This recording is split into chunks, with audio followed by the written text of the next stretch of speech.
stanza. Soon. Hey, anyway, what's up, everybody? Crapgamer, and this is Xbox Nation podcast. Another Wednesday, and we actually have a pretty good show for you guys. Honestly, we do, because a lot of stuff happened today, and that's usually a good sign. And not only that, but Wednesdays usually are a good day for a lot of news. And so, yeah, we're here, and we're rocking some of the usual suspects, not everybody, but we do got Mooch, so that'll make the Mooch Maniacs happy. Well, there's a lot to rant on about tonight, Crap. I was just perusing over your list of topics, and hell of a list, right? Hell of a list, man. Yeah. You're more talented than J.K. Rowling, as far as I'm concerned. I know, man. I was like, I was on it. I was like, and I had that list out since like 2:00 too. I was like, no, yeah, I'm pumped, buddy. I'm pumped. It's gonna be like you said, the Wednesdays. You know, you're lucky. I said this a long time ago. Wednesdays are key. Great news day. Oh, Friday, absolutely. I've been lucky a couple times, but let's be honest, okay? I consider myself a magician because I have to take the news and I have to presto change it, turn it into something that people want to listen to because they've already heard it 3 times. So there's a little crossfire plug. No, exactly. I didn't mean to do that. It is tougher, but Crossfire is a good show too, and we we have fun with that. So I do what I can. Oh, well, yeah, of course. Everybody looks forward to that. And then what's really hard is this week we're doing back-to-back shows. Yes, we are. So we'll see how that goes for the MNC evenings. We'll see how that goes, but yeah, it should be fun. And we also got Hellhammer. What's up, man? Darkness. Not too much. I tried fixing this damn thing earlier. I deleted every single image on my page, re-uploaded with different everything, like no idea. What the hell kind of tech person are you? Yeah, not my problem. It's a Google problem. I guess. I mean, I've never seen that be like a real Glitcher. Right before when he came in the room, he had a blue background, and then he fixed it, got everything right, and then came back in, and everything's perfect. And I'm not tech savvy. Exactly. He's the most untech savvy person since yours truly. And yet here's Hellhammer. Weeks and weeks later, and he can't get his damn Google Hangout thing fixed. But hey, man, you're here. I'm gonna have to submit a ticket for that, probably. Yeah, probably. That's funny. And we also got Salty. What's up, man? How's it going? Hey, what's up? I just got out of the 4th dimension. I went on Twitter to find the link for the show to get the chat up, and it's just like it had the volume on, and then I opened another page and I'm hearing crap and mooch. I'm like echoing everywhere. I'm like, holy shit. That sounds like a good day to me, though, man. That's a hell of a day for you, Salt. It is, yeah. I made it out of there. So I made it out of the 4th dimension. I'm here. Let's go. Some people pay extra for that. That's right. Some people pay extra.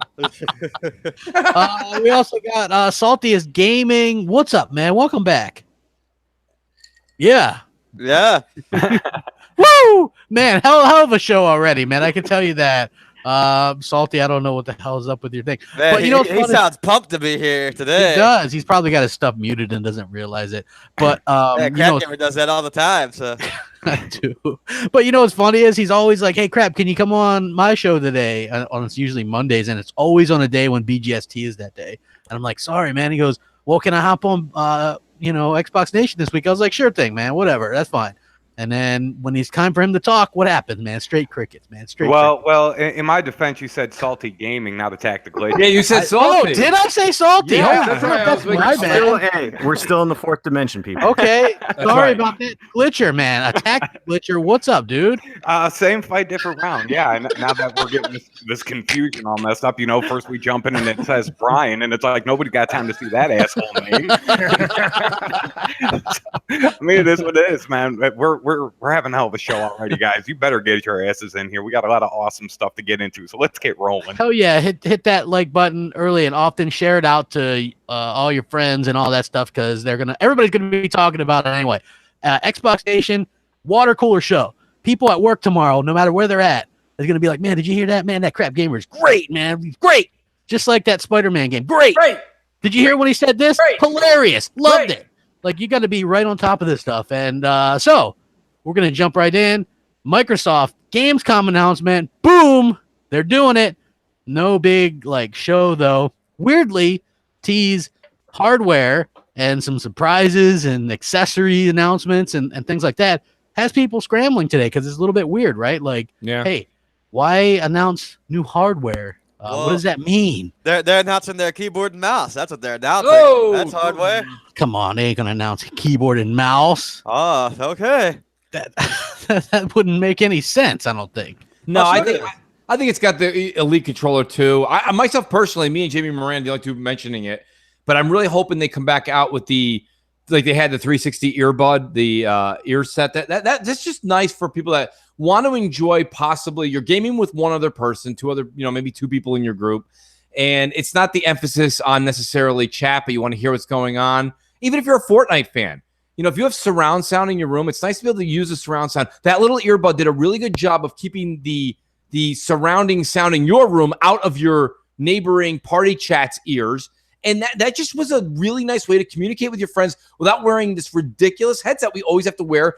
And I know some of us go a little crazy with headsets and spend a lot of money. Some don't. And for you guys that are doing YouTube or anybody that just like travels a lot and you have headphones on, your ears get hot. Especially playing like Destiny. We play for 2.5, 3 hours and you get hot. It's nice to be able to just put that earbud in, that thing we used to have in the 360. I used it all the time. And be able to enjoy the encompassing sounds all the way around me, and at the same time, you want that Bluetooth one? Is that what you're saying? Okay, so they are making that. The same company that made the Duke controller for the Xbox One, they confirmed that at E3 that they're making that. I think they're coming out either later this year or early next year. Right. So yeah, I think we're actually going to get that. So it's going to be a year from now. We're not going to see it at Gamescom. I mean, it's talking new hardware. Maybe they'll show it. They might show it. Let me see. I don't know how much interest there is out there. I mean, I'm interested in it. I don't know if you guys. I mean, what do you guys glitch?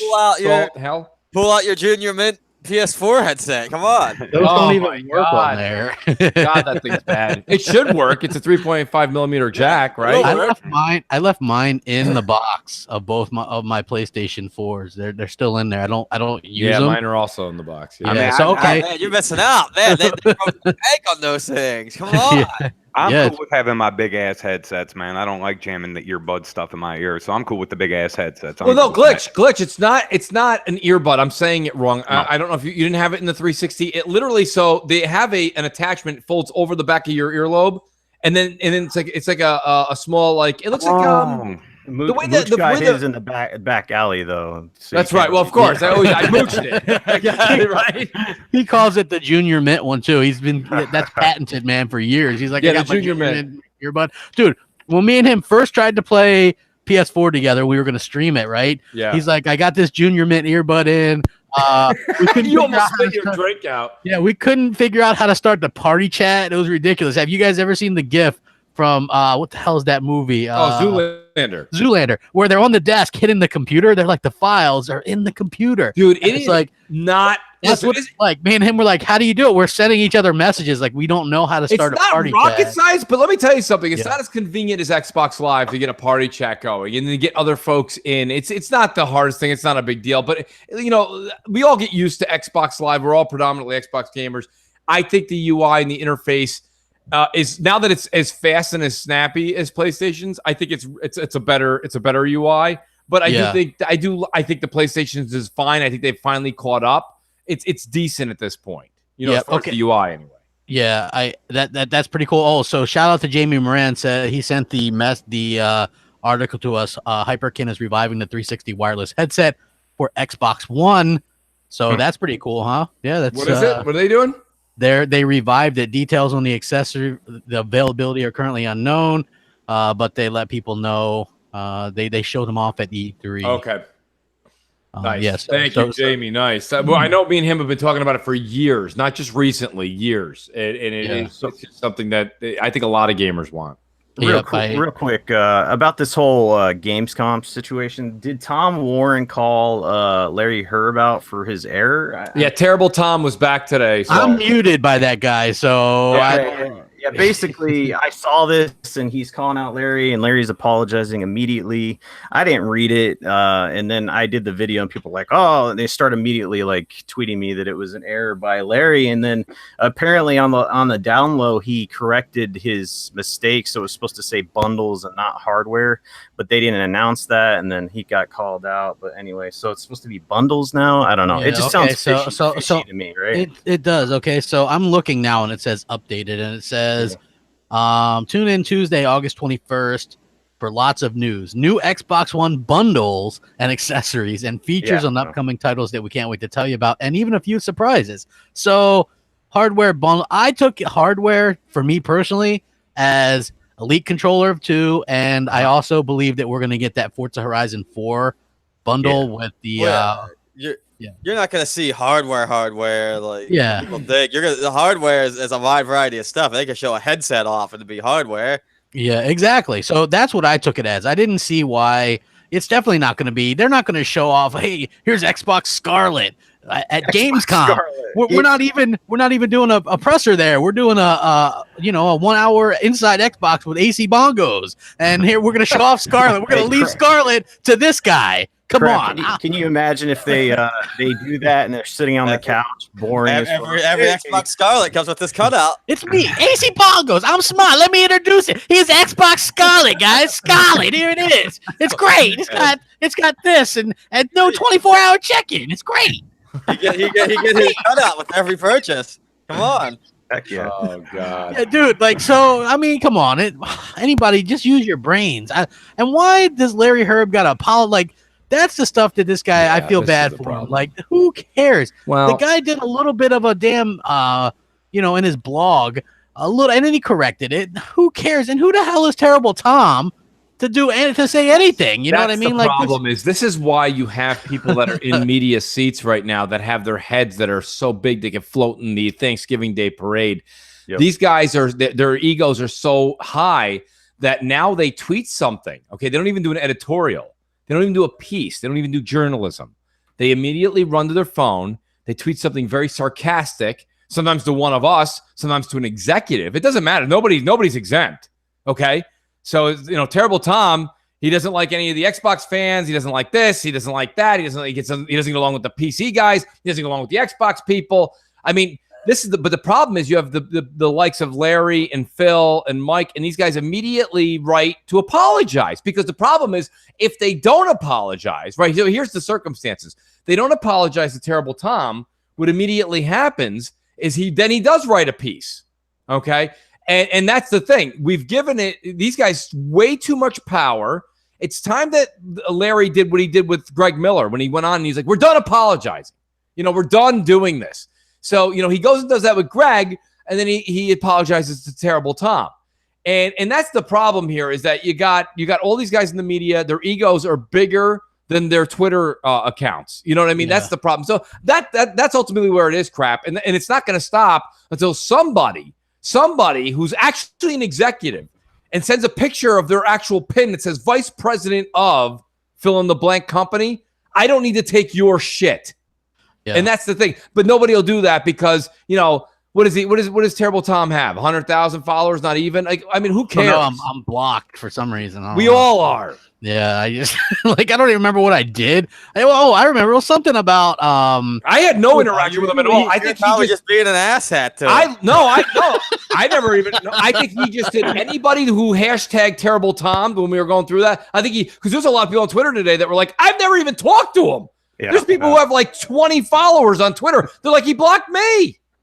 And the weird part is he immediately he said, quote, he said, surprised the company hasn't learned after the ICE fiasco the other month. Like, what? How do you draw comparisons from a little error in a blog post and start comparing it to all these, catastrophic things? This guy, I don't know, man. It's crazy. I don't know. I appreciate Salt bringing some sense to it. Thank you. Somebody else actually like hearing what me and Crap been saying. Like, it's just nonsense. Like, do you believe that he's taking a global, a political event, and he's turning it against Larry Herb's blog post about bundles of video games? Yeah, thanks, Terrible Tom. Crazy. What a reporter. But hey, it does look like we're probably going to get our Elite 2 there. I mean, that's kind of exciting, right? And some bundles. Are the changes enough though, Crap? You know what? Don't know. That's my problem. From what I understand, it does offer the one thing that I want, which is the ability to adjust the tension in the sticks. Yep. That's worth another 150. It is. Yeah. I'm gonna be honest with Who you. the hell before they play Fallout 4 is putting their V2 underneath a microscope? Well, okay, not for Fallout 4, but if you play anything competitively, like sometimes you want, you know how people are like the thumbstick drifts or whatever, you'll be able to control the tension. It should make it much better for everybody, and I think that's what is really attractive for me. Hopefully, it's still 150. Because that's well worth it. Hey, we got Noob Nooga, boom, boom, boom, boom, boom, boom. Hey, Noob in the room. How you doing? No mixing it up tonight, guys. But it's boom, boom, kaboom. Yeah, that's a free plug. Nice. It is, man. So, yeah, you know, I'm excited for it. I wish. Well, I mean, hey, don't do a presser if you don't have the stuff to show. So I guess that's cool. Right. But I'm sure they're gonna have some. And don't. I stressed this in a video that I did. Don't get super excited expecting these Megaton exclusives and stuff to show up. It's not E3. Yeah, just remember last Gamescom. Yeah, where Shannon Loftus sat up there with Disney Adventures and those games. So yeah, just remember, guys. All those games. I don't know what you're talking about, sir. Well, you know, let's get back to the controller for a second, though. Crap, you mentioned something that myself personally, I'm sorry, but the slight tension in the left analog stick doesn't really call for my $200. What $150 probably? Oh, thanks for the coupon. My thing about it is I was like, what am I getting? What else am I getting? It's going to be Bluetooth, I heard. How does that affect me if baby? I'm already. Yeah, I mean, I don't. Dude, I don't know. No, I mean, I'm not putting you under the hot lamp. I'm just asking. Hey. Mooch, the reason why me and you won't buy these kind of things is because you know we're cheap. You know what I'm saying? But I like to call it just moochers. But mooch it. To be honest, it probably isn't made for the people who are like already have an Elite controller. This is probably made to replace the current SKU that they have out there. And good point. I mean, honestly. It's like the next generation in console. Like this year, in this generation, we had the mid gens, right? That's abnormal. We're not, but usually somewhere in between the phases of generation of consoles, like Hellhammer said, they'll have a new SKU come out. Their parts they get cheaper, this and that. So now Microsoft will still charge $150 because they'll say something like Bluetooth, which has been out since 1998, and then they'll say like, we're going to adjust your left analog stick. No, you're not. You won't even know you did it. That's probably all it is, honestly. I mean, I don't think it's going to be marketed as, hey, you know, buy this if you already own one. Yeah, it's going to be V2. It's going to be V2. Honestly, if you're buying an Elite controller and you're not playing FPS competitively, it's a waste of money. Let's be honest. Yeah, I mean, I think it depends on what people specifically want to do. Like I said, for me personally, you know, I'll probably get it as long as it does that. But I don't know that it's going to be for everybody. But they did pull these things from the store, like the original ones. Like they aren't getting more shipments, which I always thought was kind of weird. Yeah.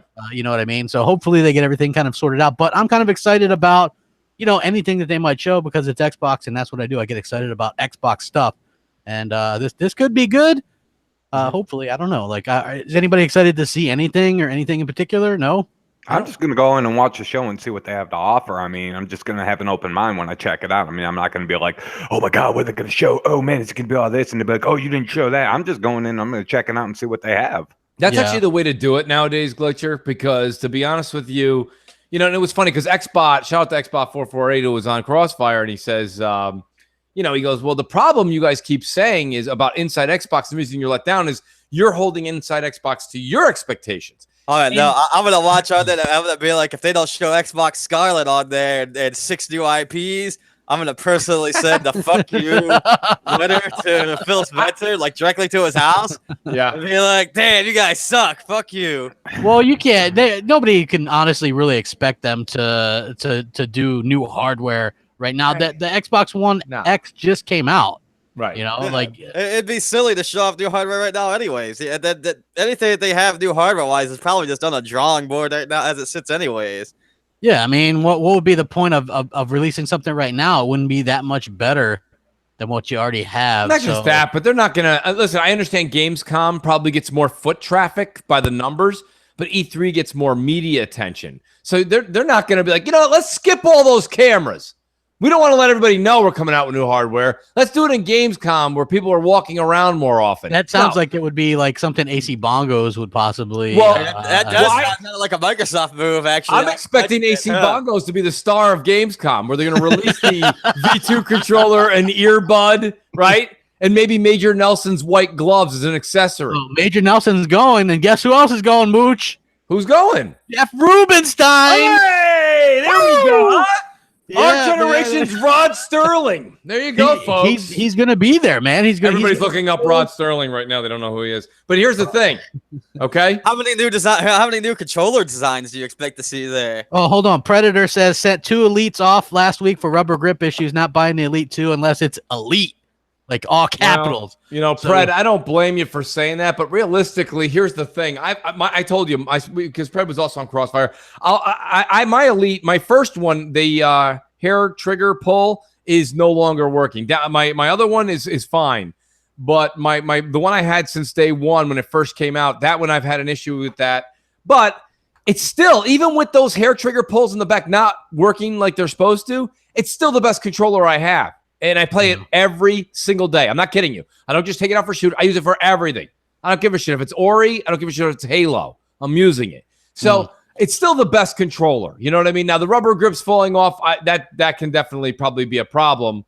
I don't have anywhere near that. I don't think anyone's tougher on a controller than me and my big old hands. And I have no problems with my Elite. Yeah, some people have sweaty hands. That might wear the grip off. You never know.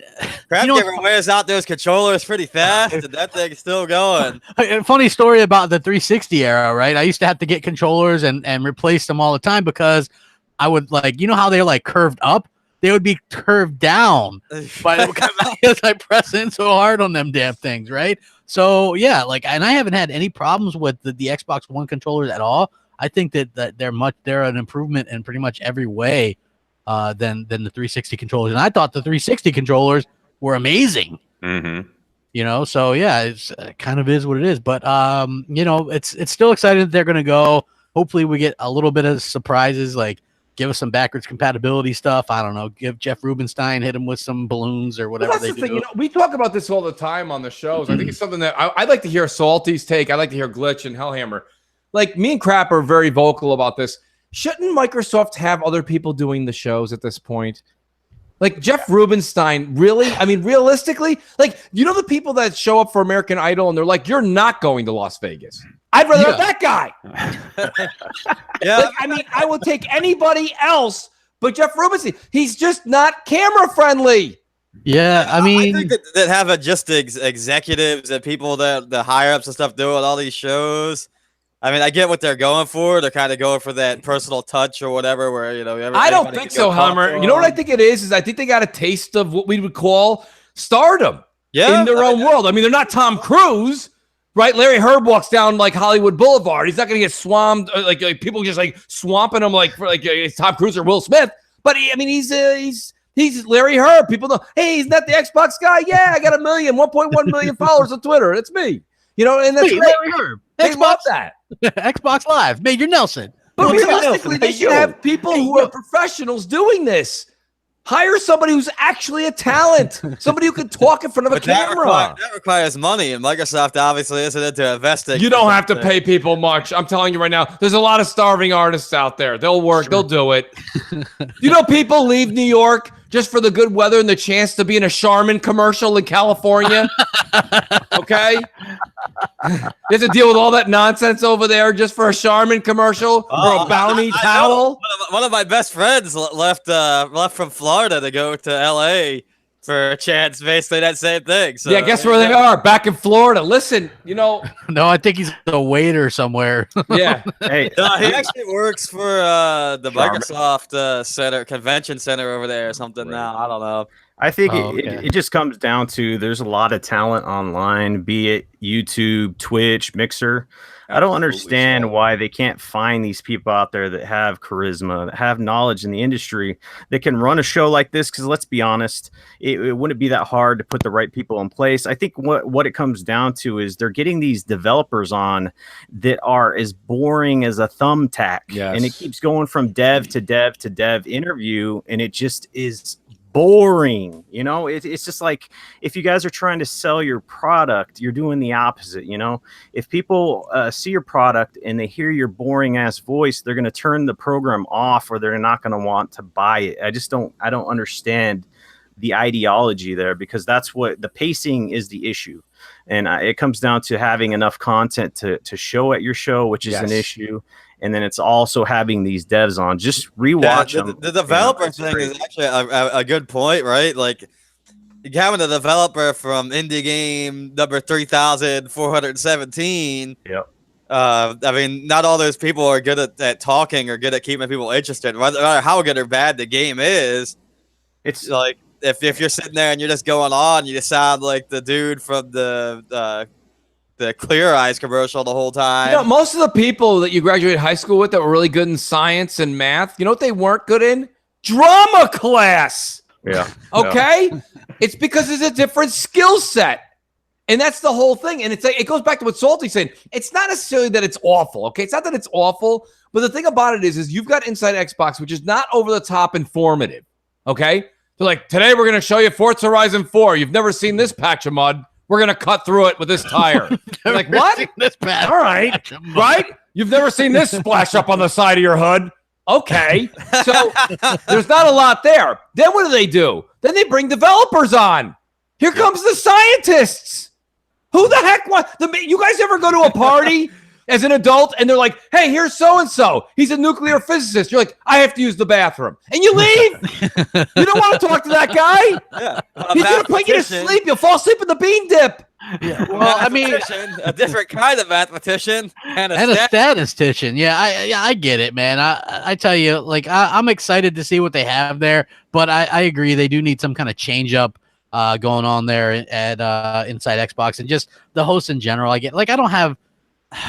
It sucks because I think they troll us a bit at this point, like Larry Hurd with the white gloves. There was no need for those with that controller reveal, man, right? If I don't see that Larry Hurd white gloves go up for sale in the Xbox store at some point, I'm going to be highly disappointed. That controller they showed, I'm with you, Hellhammer. It looked like it was sponsored by Double Mint Gum. I mean, I mean, they just sell them as gaming gloves. Like, you could be wearing that while you're gaming to make sure you don't get, your controllers messed up. Come on. Hey, a lot of people like that new controller. All right, so let's not look. Hey, look. The only thing I like. I'm not either. Thanks. Yeah, move your ass to New York. Listen, to be realistic, like, did you guys just become best friends? Did we just become best friends? Yep. Yep. But the thing about it is this. Realistically, the thing I liked about it was, and I don't know what happened. I saw one ad for that new controller, and maybe it was just the back where that closes in on the battery pack. It had the little chipset with a stand, and it said this controller now has instant, you dock charge it.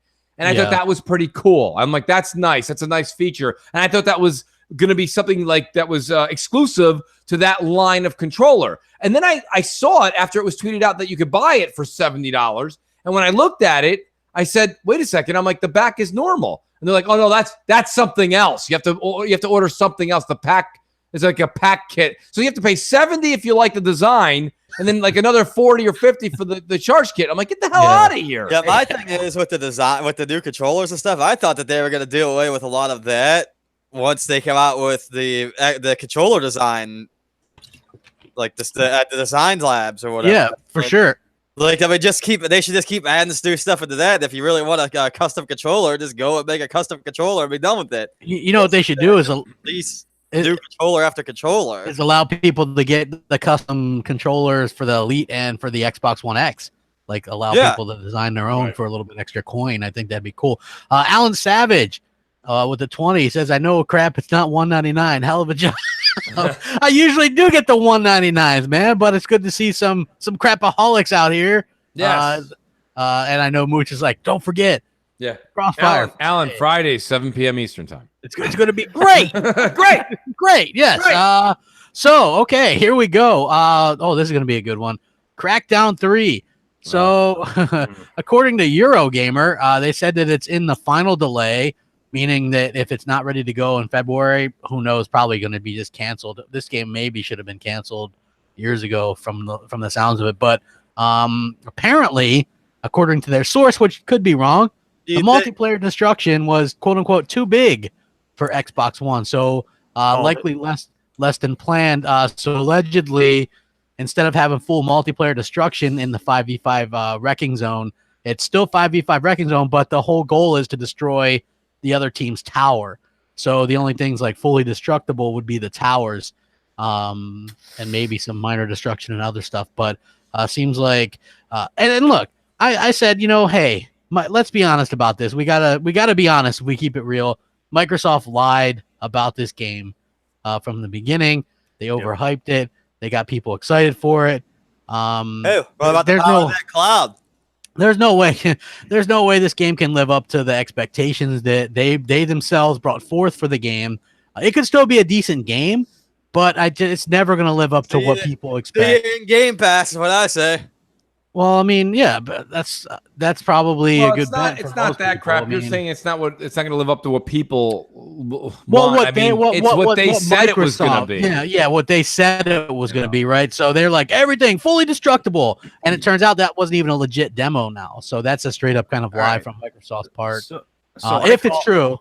I don't know. I called this. I said when they're going back to the drawing board to fix up the single player, because let's be honest, it looked like dog shit. Last E3, I was saying it was kind of a smokescreen. It's not because they wanted to, fix the single player and then the multiplayer will deliver. It's because they knew they weren't going to deliver on the multiplayer. So they needed to fix the single player to have actual content to give to people, or it would just be an absolute cluster, So honestly, they polish it. It looks like an absolute different single player campaign. That is damage control because the shit isn't gonna deliver. It's like you don't want to you want to under promise and over deliver. They over promise and they're gonna under deliver, and that's been a continuation this generation, and it's a problem. If it was any other title, this shit would have been canned, but we had the Scalebound issue, and all this other shit, and for some reason, Phil Spencer loves this title. He loves Crackdown. And for whatever reason, they should have canceled it a long time ago. He's got those rose-colored glasses on because he remembers playing the Halo beta with the first one. Well, I mean, like those grabbed a certain type of gamer. To be honest with you, honestly, at this point, I think that if they can't deliver the multiplayer that they promised, they should probably just can the whole thing. Yeah, well, it could still be decent. I mean we don't know. Well, Alhammer, why bother canning it? They got Game Pass. They got to fill seats in there. They can just throw it in there. I mean, they might as well at least do that. But I mean, at this point, though, no matter what they do, if that environment isn't destructible, you already know this thing's gonna get slaughtered. Yeah. Absolutely slaughtered. I mean, hey, but we got to be honest. Is that every game Microsoft puts out, unless it's Forza Horizon, gets slaughtered. So this one probably even more so though than with that. I mean, this is like something that they way over promised, right? Like everybody was like, "Oh, that destruction's awesome," and then if they go and release this thing and it doesn't have that, or it's even close to what it's supposed to be, I mean, you're never gonna hear the end of it. It almost looks like it's like a Sony route with the smoke and mirrors, I'm being real. I hear you, dude. You're right. Yeah. So this is the exact thing. It says, according to anonymous sources, Eurogamer spoke to the whole cloud-powered 100% destructible multiplayer that Microsoft and David Jones pitched was simply too big to work on Xbox One. That said, as of mid-2017, there was at least some form of multiplayer in place. The mode entitled Wrecking Zone supported 10 players, and the goal was to destroy your enemy's tower before time ran out. Matches were around 20 to 30 minutes long. So it's unclear if this version of the multiplayer made any use of the cloud tech, but Jones says that the ball's in Microsoft's court now. Well, I mean, it makes sense, too, now that you think about it, too, right? Like, we heard that all those people from, what was it, CloudGen and all those people basically kind of left the project? Yeah.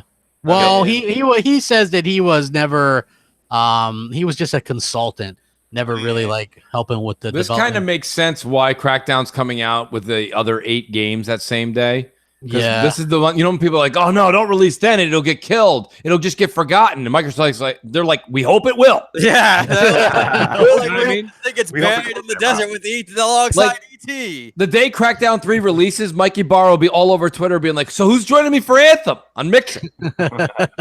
Yeah. Crackdown. Windows 10. No Crackdown. No Crackdown. Well, listen. So Phil, they also got a Phil Spencer quote from earlier. He says, "I started playing the game and it didn't feel right. I felt like the game needed more time to reach what I think of as Crackdown, which I think should be a strong Xbox franchise." So, I mean, I do feel like that the game probably needs the time that it's taken, and hopefully it does have some of that. Crackdown 3's got, I guess, that Metacritic written all over it for us. We're gonna definitely guess that Metacritic. Yeah, that's gonna be a fun one. I don't think you can go too low. Yeah, I mean, probably not. Right? I'm a guess in the 50s, honestly. Yeah. I mean, can you go any lower than Bomberman from 360? I mean, you could. ET from Atari 2600 was the better game between the two. The game just has. I mean, I'm fortunate to be in the camp where I've never played any of the Crackdowns. I know what they are. I mean, I played Crackdown 1. I played it for 30 minutes when it became back at Pat 4K, all that. But the thing about it is I don't know, for some reason that's not my bag. I don't know, right? It's just, I watched and Crap. Thank God for Crap putting enough Crackdown footage in his videos that I feel like I have finished the first one. Crackdown 1, baby. Right, I'm telling you. I can't get into it. It's just too much. Instead of Crackdown, it should have been called Miscellaneous. That's what the game should have been called. Just running around, do whatever the hell you want. Yeah. And I mean, there's no real there's objectives, but they're like, you don't have to do them. And it's like when Costanza pitched the whole show to NBC. Well, no, listen. What do you say you do here? Nothing. Do I do something? Something happened. Nothing happened. Well, no, listen. Crackdown stuff does happen. It's like there's the different enemies. I mean, there's a story mode and stuff on there, right? And I liked what I played for the most part of Crackdown. Like I haven't finished any of them, to be honest. But it's like the story in the Running Man, and I mean the Schwarzenegger movie. That was terrible. I mean, but those games are more just. You sit down, you pick it up, you play it for 20, 30 minutes, you put it down. I mean, there's something to be said for that. I think that's what's great about that. That's a great title for Game Pass. I feel like Agents of Mayhem was kind of similar to Crackdown. Yeah, just kind of the look and stuff. And that game just got shit on, and it's like $3 on sale now, right? I bought that game brand new for full price. Yeah, Crap's like, it's hashtag fun. I'm like, stop it. Rip. Stop. Hey, I liked that game though. Honestly, I thought it was pretty good. I think it came out. I think it came out last August. That was right after the summer swoon. Everybody was kind of dry, so it was like, "Oh my god, well, I need a new game." So some people were spending. The point is if that game can't succeed, then what is Crackdown gonna? Well, do? Here's the thing though with that game, there was no co-op and there was no multiplayer. So Crackdown 3 is 4-person co-op for the campaign. I think that could be a saving grace for it. I'd like me some co-op campaigns. Exactly, that's what I'm saying. It could be hashtag fun. I don't know. Like I did like that new trailer that they had at E3, right? I thought that was pretty well done. And hopefully it's fun. I don't know what the multiplayer is going to hold, and there obviously it's going to be crapped on by a lot of people, but hopefully it can have something, bring something to the table. Like, damn, get something going. Jeez. They've had a lot of multiplayer is that thing's gonna fold like Superman on laundry day. I think Salty said it best in the chat. He's like, I'm just tired of Crackdown 3. Like, at this point, if Crackdown was like, we've made it everything we said it was gonna be, and it's coming out tomorrow, I'd be like, who gives a shit? Yeah. Well, the only news we get for Crackdown 3 is bad news. Right. So it's true. Or you get the it's coming from Microsoft, pretty much. Yeah. Hey Phil, what do you think about the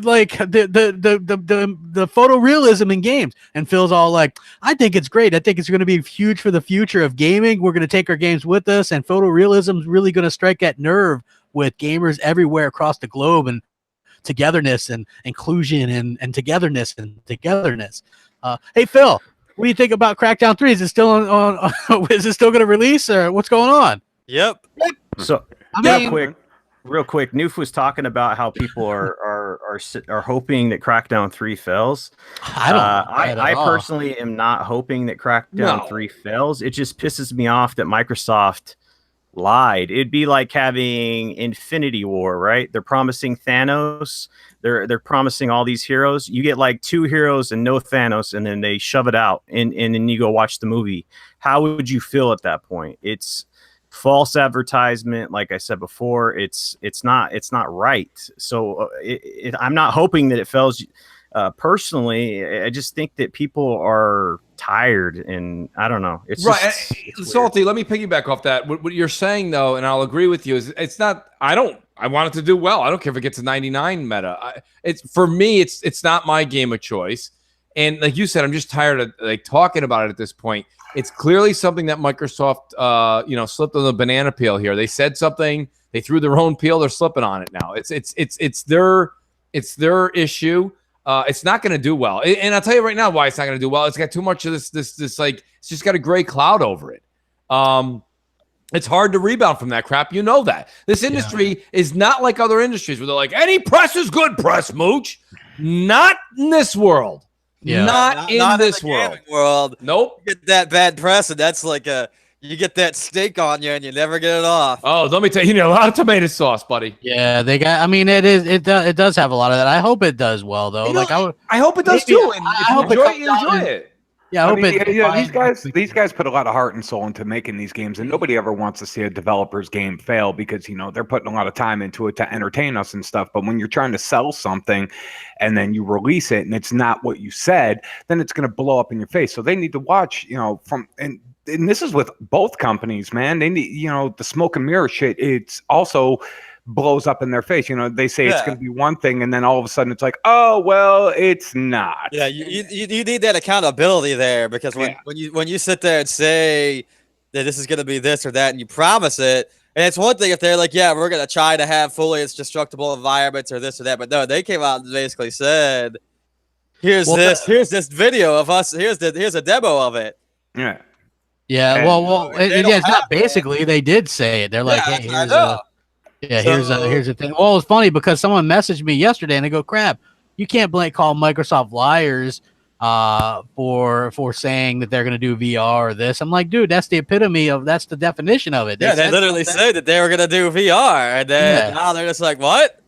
Exactly. So, I mean, look, I get that it happens. Hopefully it works out well, because I know that the developers are busting their ass on this and stuff. And so I'm hoping that everything turns out okay. Yeah, I hope the game is good, right? Like, I want to play it. I like it regardless. I'm going to play through the campaign. Yeah, at the very least, or whatever. But it's the co-op stuff. Hey, Mooch, we'll have to get you in on that, man. We'll play some co-op. It'll be great. It'll be great. It will be. So I want to move on to another subject, which is Matt Booty. He's out there talking about recent studio acquisitions and that they are actually looking to get some AA type studios. So I thought that was very interesting that he says that that some of the studios that they're interested in partner with right now is they can make quality crafted games that sit between mid and AAA. Isn't that what Microsoft's been releasing for like the past 2 years? Yeah. And to become part of the Microsoft Studios family, and they can focus on their craft and innovation, accelerate their creative growth. He says they're never focused on the size of a studio or the number of acquisitions. Regardless of size, studios develop unique cultures that fuel their creativity and innovation. And it came down to finding the right teams who can not only deliver great games, but also fit well with the Microsoft Studios family. And they also believe that the diversity of content is valuable, and there is value in having studios in different parts of the world, as those teams bring unique points of view and talent to game development. And they're fortunate to have a long lineup of long-running AAA franchises with Halo, Gears, Minecraft, Forza, Age of Empires, and so on. So adding some smaller teams with the focus on characters and stories helps round out the portfolio. Age of Empires, that game that's going to be another exclusive only on PC. Yeah, stop stirring the shit up, Hellhammer. Jeez, nobody cares about that game. It's Age of Empires. Come on, man. Nobody. My question, Crap, is why bring this up? I mean, this is like, that's fine. You want to acquire an MHDR or whatever that was there, the Cuphead folks, or these AA studios, or like you said, what is that, Moon something or another, the Ori folks. Moon Studios. If you want to acquire them, you can do that and announce it when you do it. But like doing this announcement is kind of like if you guys remember your childhood and you heard the ice cream man, like, you're like, oh shit, the ice cream man's here. And your parents are like, all right, let me just Let me just find my wallet. And me, like, hurry up! You're like the ice cream man. He's up front. He's going by, and you're like, I gotta get my wallet. Hold on a second. I gotta hurry up. I gotta get this. And you get outside. He's 2 blocks away. He's gone. And then all of a sudden you find out you come back inside and you got your local area's Dairy's vanilla left. Yeah. And it's like, I don't want that ice cream. I wanted the ice cream man. The whole point is the ice cream man is the AAA studio. Okay. So when you're going to come out here and say to a bunch of video game fans that we're going to get a studio, I want a AAA studio announcement. If you're going to go ahead and get Moon Studios or somebody AA or Mooch and Crap Industries, just do it and announce it later. Why are we talking about it? Too much talking. I think that what he's talking about is that they're going to have some new studios. You know what I mean? Like they're looking to kind of round out the things, and I could see them picking up some smaller ones as well. Just they see this. I agree with Mooch though. They need to stop. Stop talking so about much. It. Just go buy some studios. Jeez, that's not even news. Make an announcement at the end of the month. Be like, here's all the stuff we bought. Maybe or maybe not. We might pick up, the people who made Cuphead and, the people who made Slime Rancher. Slime Rancher was one hell of a game we gave away. This is Matt Booty. We all came in on Saturday last week. To discuss this acquisition. Get out of here. Why are we talking? This is what I'm saying. These executives want the limelight. They want to get in front of the podium. Go to work. They are, man. He's talking, dude. You don't think that that's important part to get people hyped up about some of these announcements? I'm not excited you picked up the Slime Rancher, folks. Well, they haven't picked up the Slime Rancher, folks, yet. AA, single A? Who cares? Well, let's face it. We've had a lack of AA games this generation.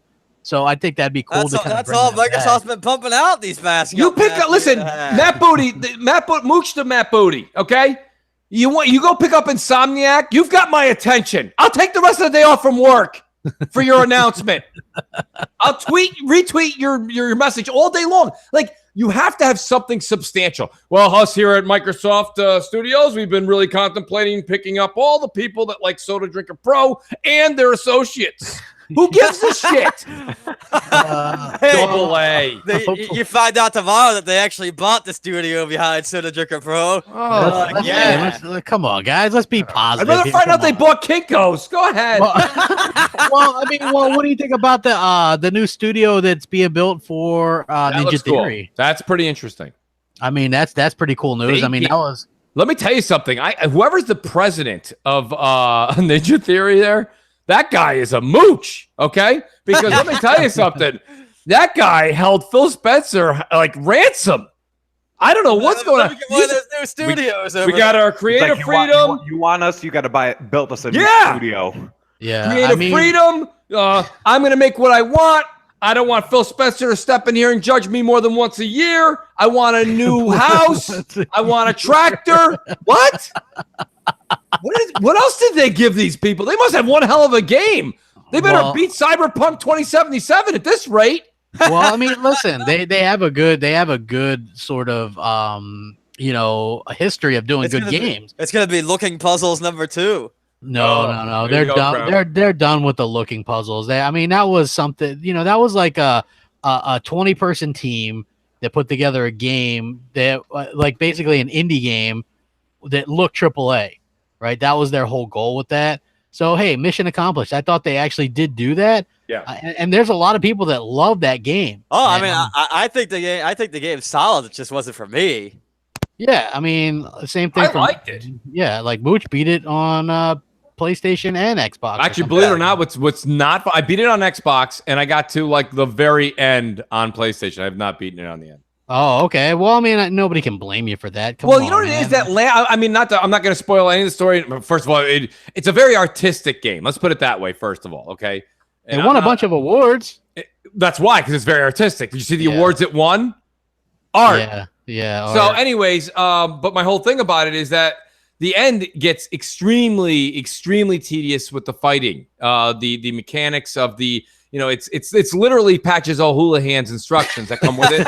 It's dodge, dip, duck, dive, and dodge. And that's what you do for the end. It's over and over and over again. So that part I didn't care for so much. The Looking Puzzles, I got to tell you, I didn't I didn't mind that.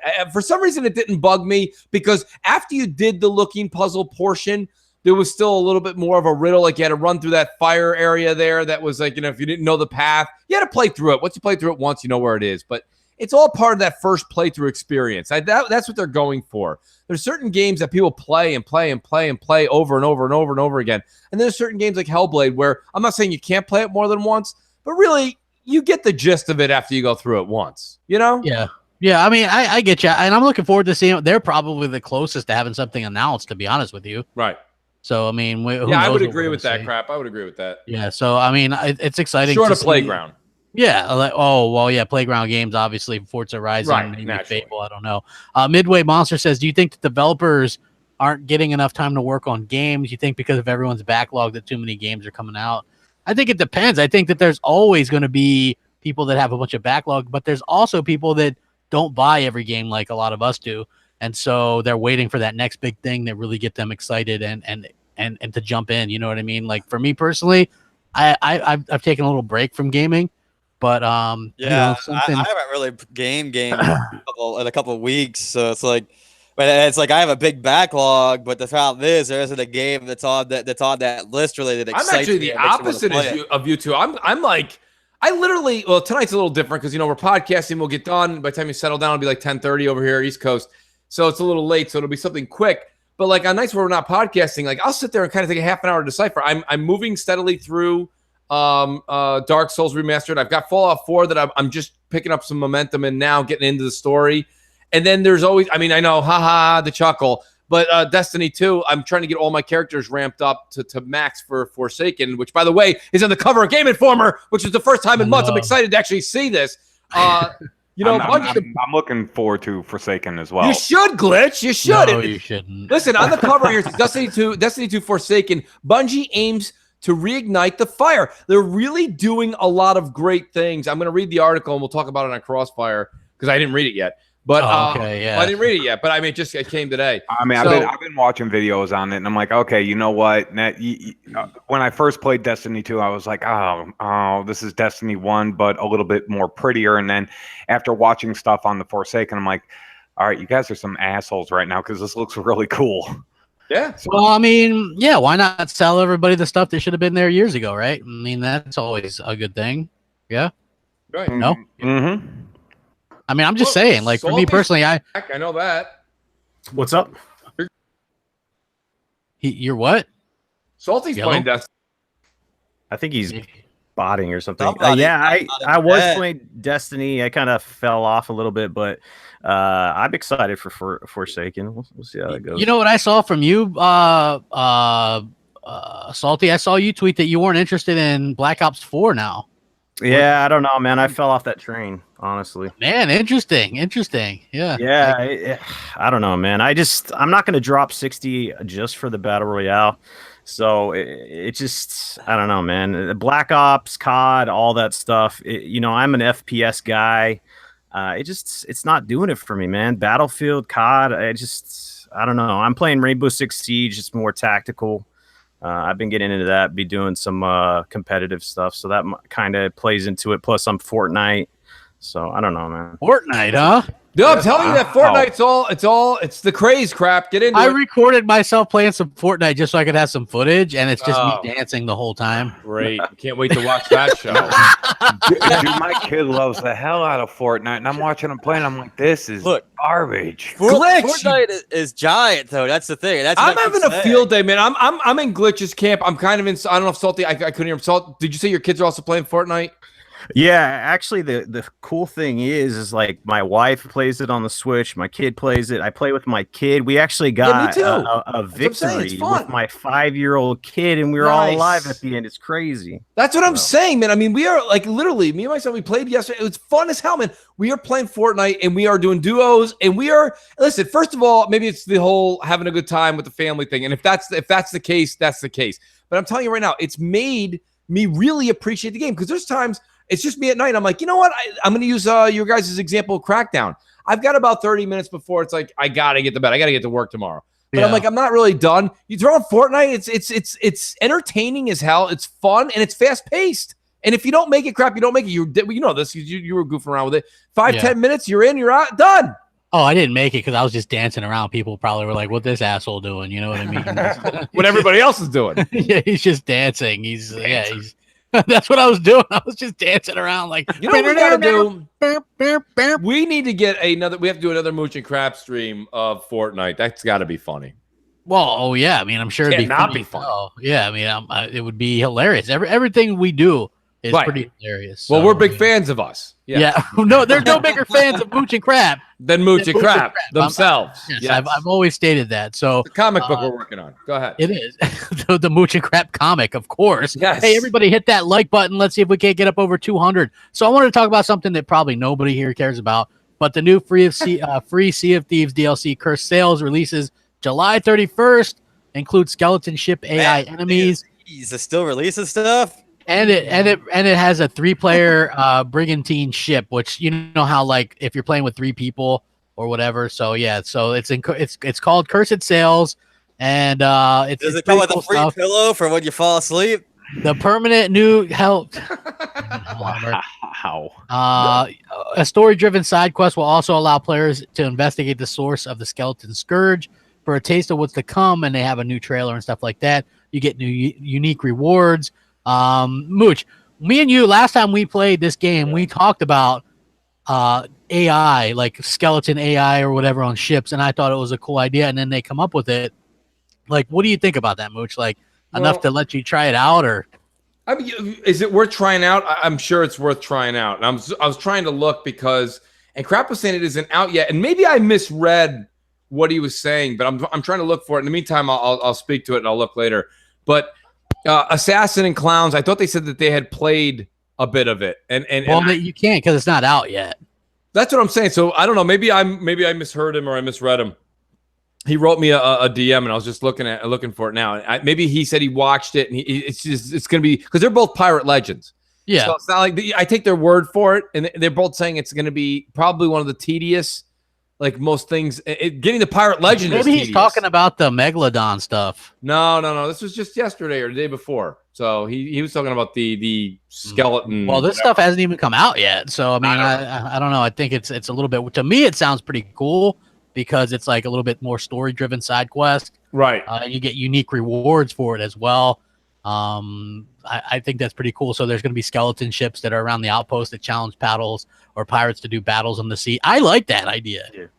That sounds pretty cool to me. I mean, look, the game is good. It's just it needs more content, and they keep releasing more content. But I don't know how I don't know how active. You know what it is, Hellhammer. You're right. The thing about it that's still irking it is that it's concentrated or segregated content. Yeah. It's not like it's engulfed into the world. It's like, you want to do this? The Megalodon, it's still like playing a game of craps in the casino, right? Well, let's play tonight. I heard the added the Megalodon. Let's find them.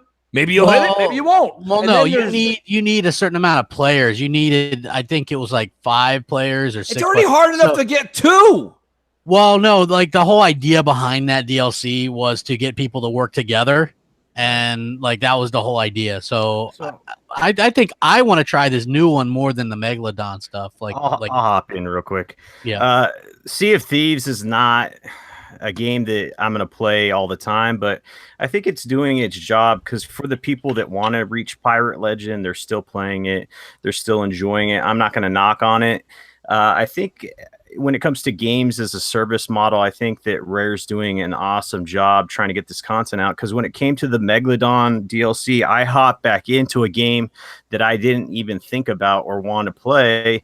So it did its job to get me in and a lot of other people in, even if it was for a short time. We played it. We enjoyed it. It was one of the better experiences I've had in co-op. It was fun. Now this DLC, it's adding more stuff. I wanted a 3-man ship. They're adding that in. I wanted AI enemies manning ships. That's cool. I wanted skeletons, all that other stuff. So it might not be enough content to keep us playing like a Destiny per se, but I think it's enough to get people back in and get, the numbers back up. And that's what games as a service is supposed to do. So it's preventing the game from dying per se. So I think Salty, I like where you're going with this, but just like everything else, you got to put it into a chart, right? So it's content versus time. Okay, so what you're saying, and I agree with you on half of the chart, is the content. So the content is there, right? But it's literally, if we were to do a chart, it would just be a straight line right at 1 that goes straight up in the air. And then at 2, it drops right down like a lead balloon. So the problem is, what I mean by 2 is, the minute scale. Because if you're not going to get me to stay on for a week, 2 weeks, 3 weeks, the content really failed. It doesn't matter if you can't say, well, I went on, I had a really good time for 3 hours, and then I never turned it on again. That's not really justifying gas, the games as a service. It's really not. The idea, like you said, is more, and it doesn't have to follow exactly Destiny, by no means. But like when Warmind came out and we all went into it, it was 2-3 weeks. Now you can go ahead at the end of the 2-3 weeks. You can go ahead and complain. You have every right to complain. I didn't like it. I paid too much. Fine. I'm willing to hear it. Of course, I'll combat it as a good discussion, but I'm willing to hear it. But when it's like, hey, let's go back on there and fight this huge fish that maybe or maybe not we can actually get the thing to come because we don't have 5 ships together. So, it's a short duration of time for the word fun. I want to counter your argument because this game is giving you free updates, whereas Destiny charges you for you get what you pay for. Shit, you know what I'm saying? Not really. They're charging you for reskin after reskin after reskin, and you keep paying for it, which is cool. But the fact of the matter is Sea of Thieves is designed for the casual player, and it is. There's some people that aren't casuals that like it, but the way they design their game is that you can hop in. You're not going to be behind like in Destiny if your power level, light level is too high. But should we do a raid? But you can hop in with your friends. You can hop on a ship. You can go kill shit. So then they're adding like the Megalodon quest. I can hop in there after I'm not playing for months, and I can still play with my friends that have been playing the game.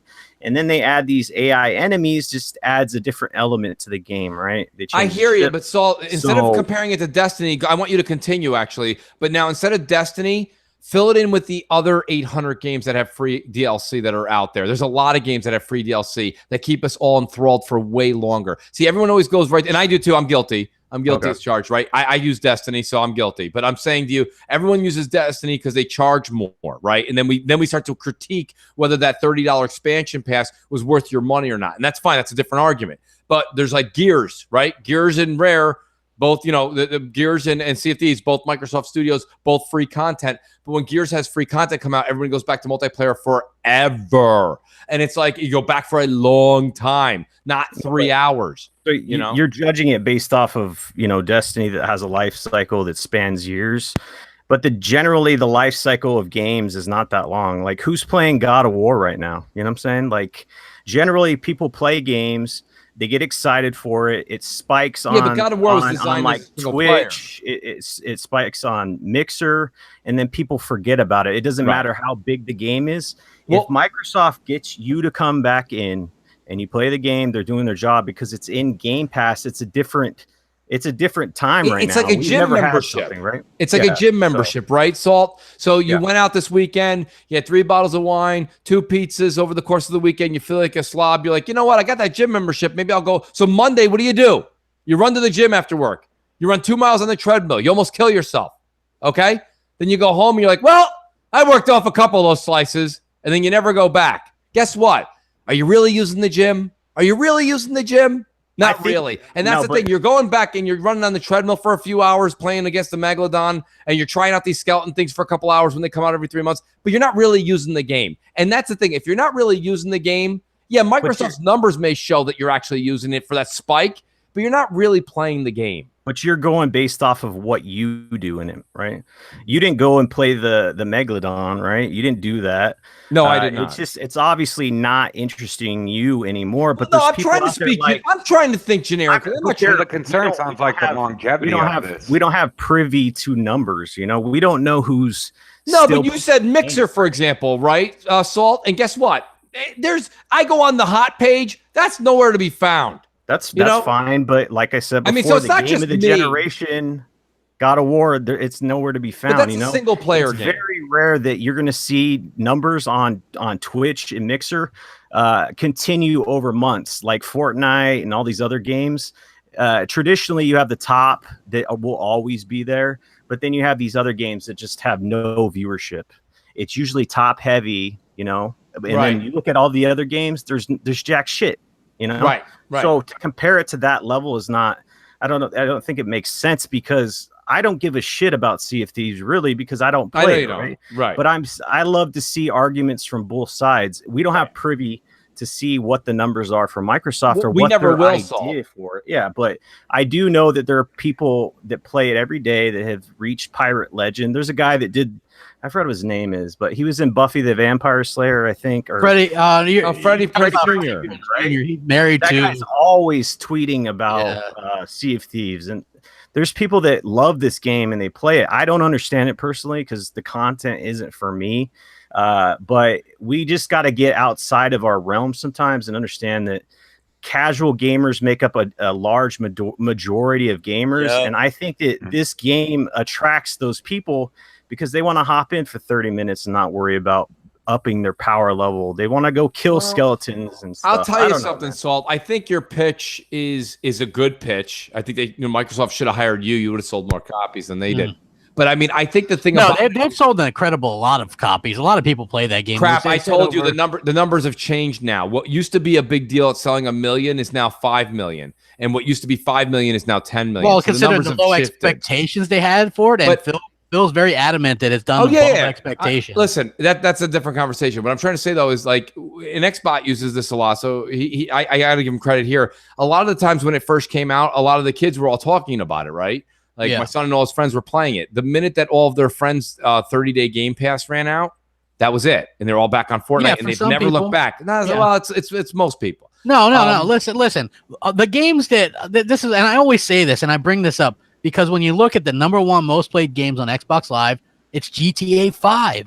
And I have no friends that play that game or talk about that game. So who the hell's playing it? Yeah, but it's all over Twitter, crap. Almost every other thread is somebody doing something on GTA Online. But Twitter isn't. That's the public, everything. You can't be like, that's nothing. It's the public. That, but listen, it's not only that, too. I thought that The Division was dead, but it's got more players on it now than when it launched. Same thing with some of these other games. I'm just thinking like look, Rainbow Six, right?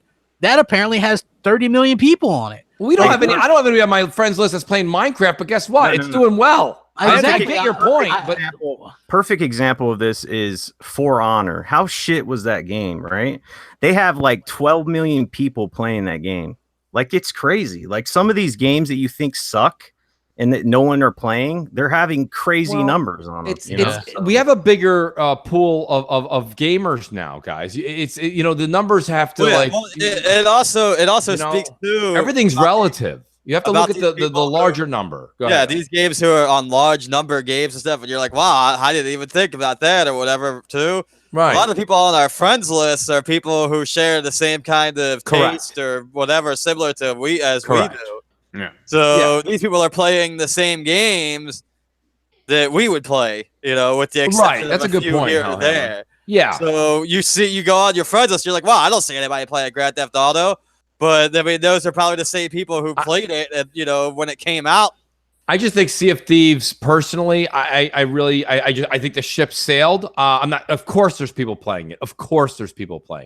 But I mean, it's just not. I think it could have done a lot more. I think it could have done a lot better.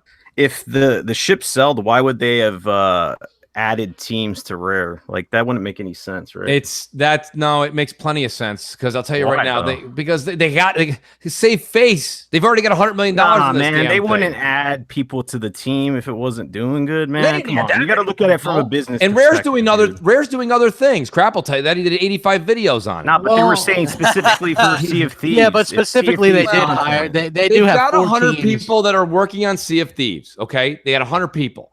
Out of those 100 people, the 100 of them are probably still working on it. They've hired other people that are doing other projects. They have 4 different teams now working specifically on Sea of Thieves, and they hired. I think they hired another 100. If the ship sailed, I'm sorry, it doesn't make any sense. I mean, look, I don't know. Trust me. I'm not seeing what you guys are saying. You just said yourself, we're not seeing any numbers. So they mentioned them at E3. It was over 4 million. Over 4 million active players. Crap. That means if you walk by and hit start in the mall, you count. Well, no. Like I would venture to say there's probably between Xbox and PC over 1 million daily on that game still. Over 1 million, and that's probably understated. So they're happy with it. then that's fine. And I like the game. I think it's like this is the first DLC where I actually want to hop back in and check it out. You know what I mean? Like, I'm gonna check it out. I already said we'll all check it out. It's just the point isn't I'll check it out. It's the point is, are you gonna play it? Well, like, yeah. Hey, dude, you play Destiny and love Destiny, man. Destiny. It's like, no, I'm just saying, right?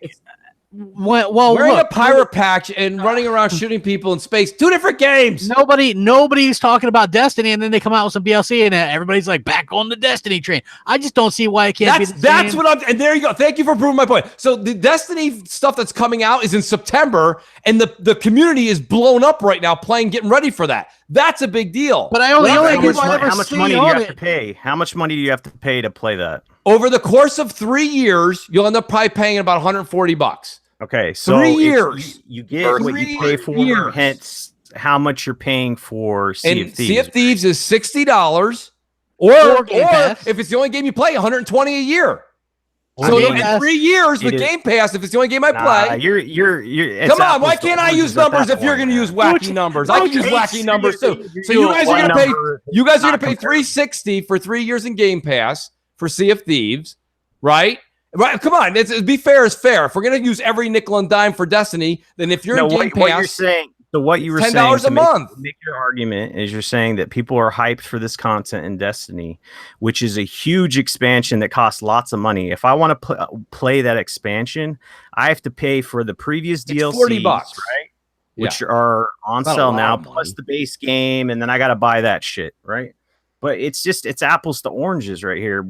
You got to look at it in the picture that Microsoft is looking at, this picture of a Netflix of gaming, right? Yeah. Sea of Thieves, it attracts a certain target audience, right?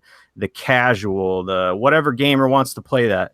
So then if they want to say, hey, I want to get Game Pass, Sea of Thieves is a seller for them, right? That audience. So just because it attracts that audience, it's boosting Game Pass sales. It's not, and then you already had physical and digital. I'll agree with all that. That's not where but see, that's not what I'm talking about. But yeah, I agree with what you're saying there. I'm just saying that Sea of Thieves, I think for the most part, is what you originally said. And the people in the chat that are, I don't know, for some reason, don't talk about games on a gaming subject podcast. How dare you discuss this? What I'm saying to you is that how dare you, Mooch? How dare you? Shut your face! How dare you? One guy, shut your face! Shut your face, Mooch! Tune off! Tune off about games. No, but my whole thing is that what I don't understand, what I'm saying to you is we go back to the beginning before we went off on the rants, is that it's a spike. It's a quick 24-hour spike. People do and Crap's a prime subject because he does this all the time. He's been doing this since the minute Sea of Thieves came out. He's like, it's great, and then he doesn't play it. And that's my whole thing. It's like he goes on, and Crap, I'm picking on you because you're saying this, and I've played with you a number of times. And it's like you'll go on, you'll try it, and then you're like, all right. And that's all I'm saying. I'm not saying it's not a good lore for Game Pass. I'm just saying it's not that big a deal. My backlog like 20 minutes later, so that's what I've been doing. Hey, real quick. Right. If they spike people getting interested in this game, that spikes Game Pass memberships. So and I just said to you a second ago, I agree with you with the Game Pass sale. Well, listen, I'll tell you, like, but that's not necessarily, that's speaking well for Game Pass and not really great for Sea of Thieves. Right? They're trying to move Game Pass. It's like you got to look at the bigger picture and not just Sea of Thieves, because Sea of Thieves, the ship has like you said, right? And that's my point. So that's what I'm saying. So it depends. Are we talking about Game Pass now or Sea of Thieves? We're talking about both. Yes, I agree with you.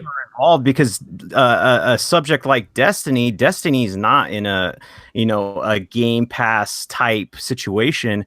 It's a game by itself, right? So they need to move that content in a different way. This situation we've never had before. That's what I'm trying to say. When they started Game Pass, dropping it day and date with Sea of Thieves, right? I think that was they had it in mind. They're saying, hey, this is a different game. Let's start Game Pass, drop this game in there. It's a different type game. And that's why we got to kind of look at it a different way, So I don't know. I'm just looking from that other side. I'm interested because look, what happens if this is beastly and it does keep people interested for a long period of time? I think that's something that you could consider. There's always that, but the thing with games, for the most part, guys, I mean, you guys like to, Salt's a big fan of using numbers. Okay, look at numbers. Once a game has come and gone, like even when DLC comes out, like Prey, to be honest with you, people are saying that Prey's DLC is probably the best part of the game. But a lot of the people that I know that have played Prey that are hardcore about it, they're like, a little too late for that. I'm not in the mood to go back to that right now. They're just not going to go back. So, I mean, that's my whole thing. They're not. And that's what I'm saying. With games, it's what have you done for me lately? Which, by the way, Game Pass is on sale 3 months for $10 right now. Like only if you're only if you don't have it. Only if you don't have it? Yeah, that's you can't. So if you have Game Pass right now, even a day left, you can't buy it. You gotta wait till it expires. So that's going to draw in some new people. I mean, you know. Yeah, that's the point of a sale. Crap. This just in for Crapgamer that came out in 1870. Hey, they're having a sale. 2 hamburgers for $1. Hey. Try it. Hey, some people are going to grab that for. Well, you know, like Forza Horizon 4 is coming. That's going to be huge. People are going to be like buying it up to get ready for that, I bet. So, so you know, I don't know, real quick. Just I think with these AI enemy ships, I think it solves one of the major issues with Sea of Thieves, because I was having an issue in that game where I just sell, don't see shit. Like I wouldn't see an enemy the whole time I was in there, and that's boring. So if you put these AI enemy ships in there, you can have ship combat, and it's going to make things funner. I agree 100%. I'm gonna hop in and check it out. One of the things that I hated was there's a couple of reasons I stopped playing. One, there was the cheating that was going on in there. 2 was the fact that as I leveled up and was doing the harder quests, I wasn't getting any more XP for those. Right? Like I feel like the tougher the quest the more you level up in those specific things, you should get more XP for doing that. Right? And they weren't doing that. So you know. I kind of stopped, you know, and now I guess those problems have been fixed. And now with this new content, it's something that I'm interested in going back to and checking that out. You know, but hey, I do want to move on a little bit. So you guys know Michael Pachter, right? Asshat that usually gets things wrong, but sometimes gets things right. I don't know. He's probably one of the most right occasionally. Yeah. He's an industry analyst, and they were talking to him, and he actually says that he's confident Microsoft will launch their next gen console before Sony does. As you guys know, he's an analyst, and he was speaking on Gaming Bolt, and he says, this is what he said: "I'm sure Microsoft intends to launch first, and I'm equally certain that the new Xbox will be backwards compatible with any Xbox One X software."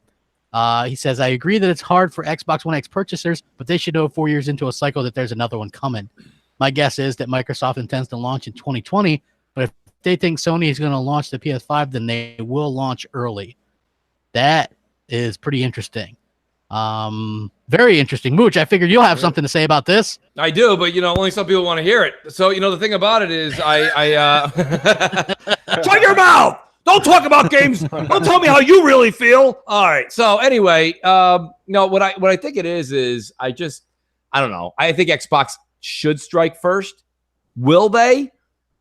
It's hard to say. I mean, it won them the 360. You know, they came out before the PS3, and it was a way to kind of gain ground. Now, this is a different world we're in, folks.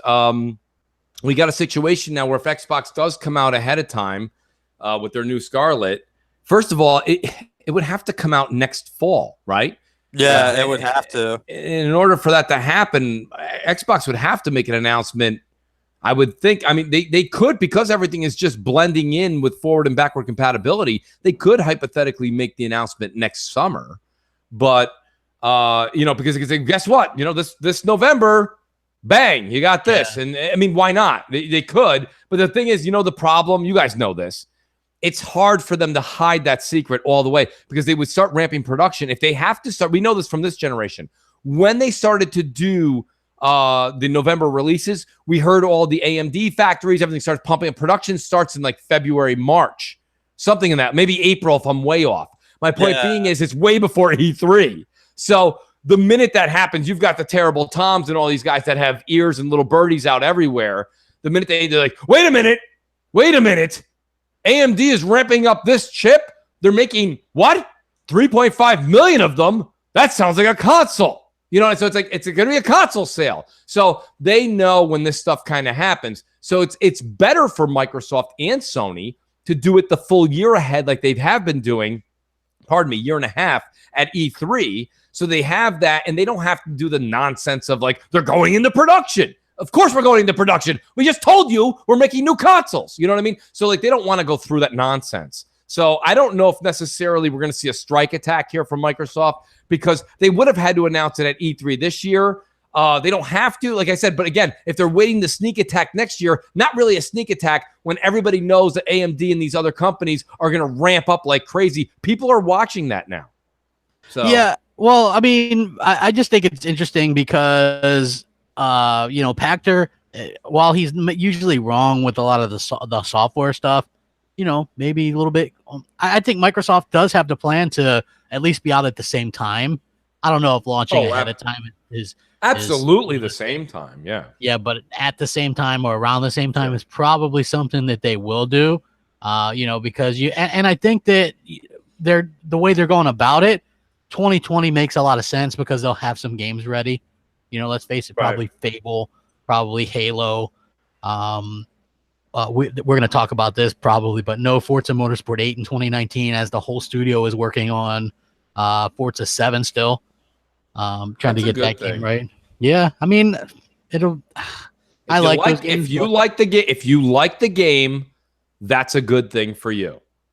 That means you're going to get more of the game you like versus just a reskin. Well, like Alan Walsh said on Crossfire last week, like little plug there.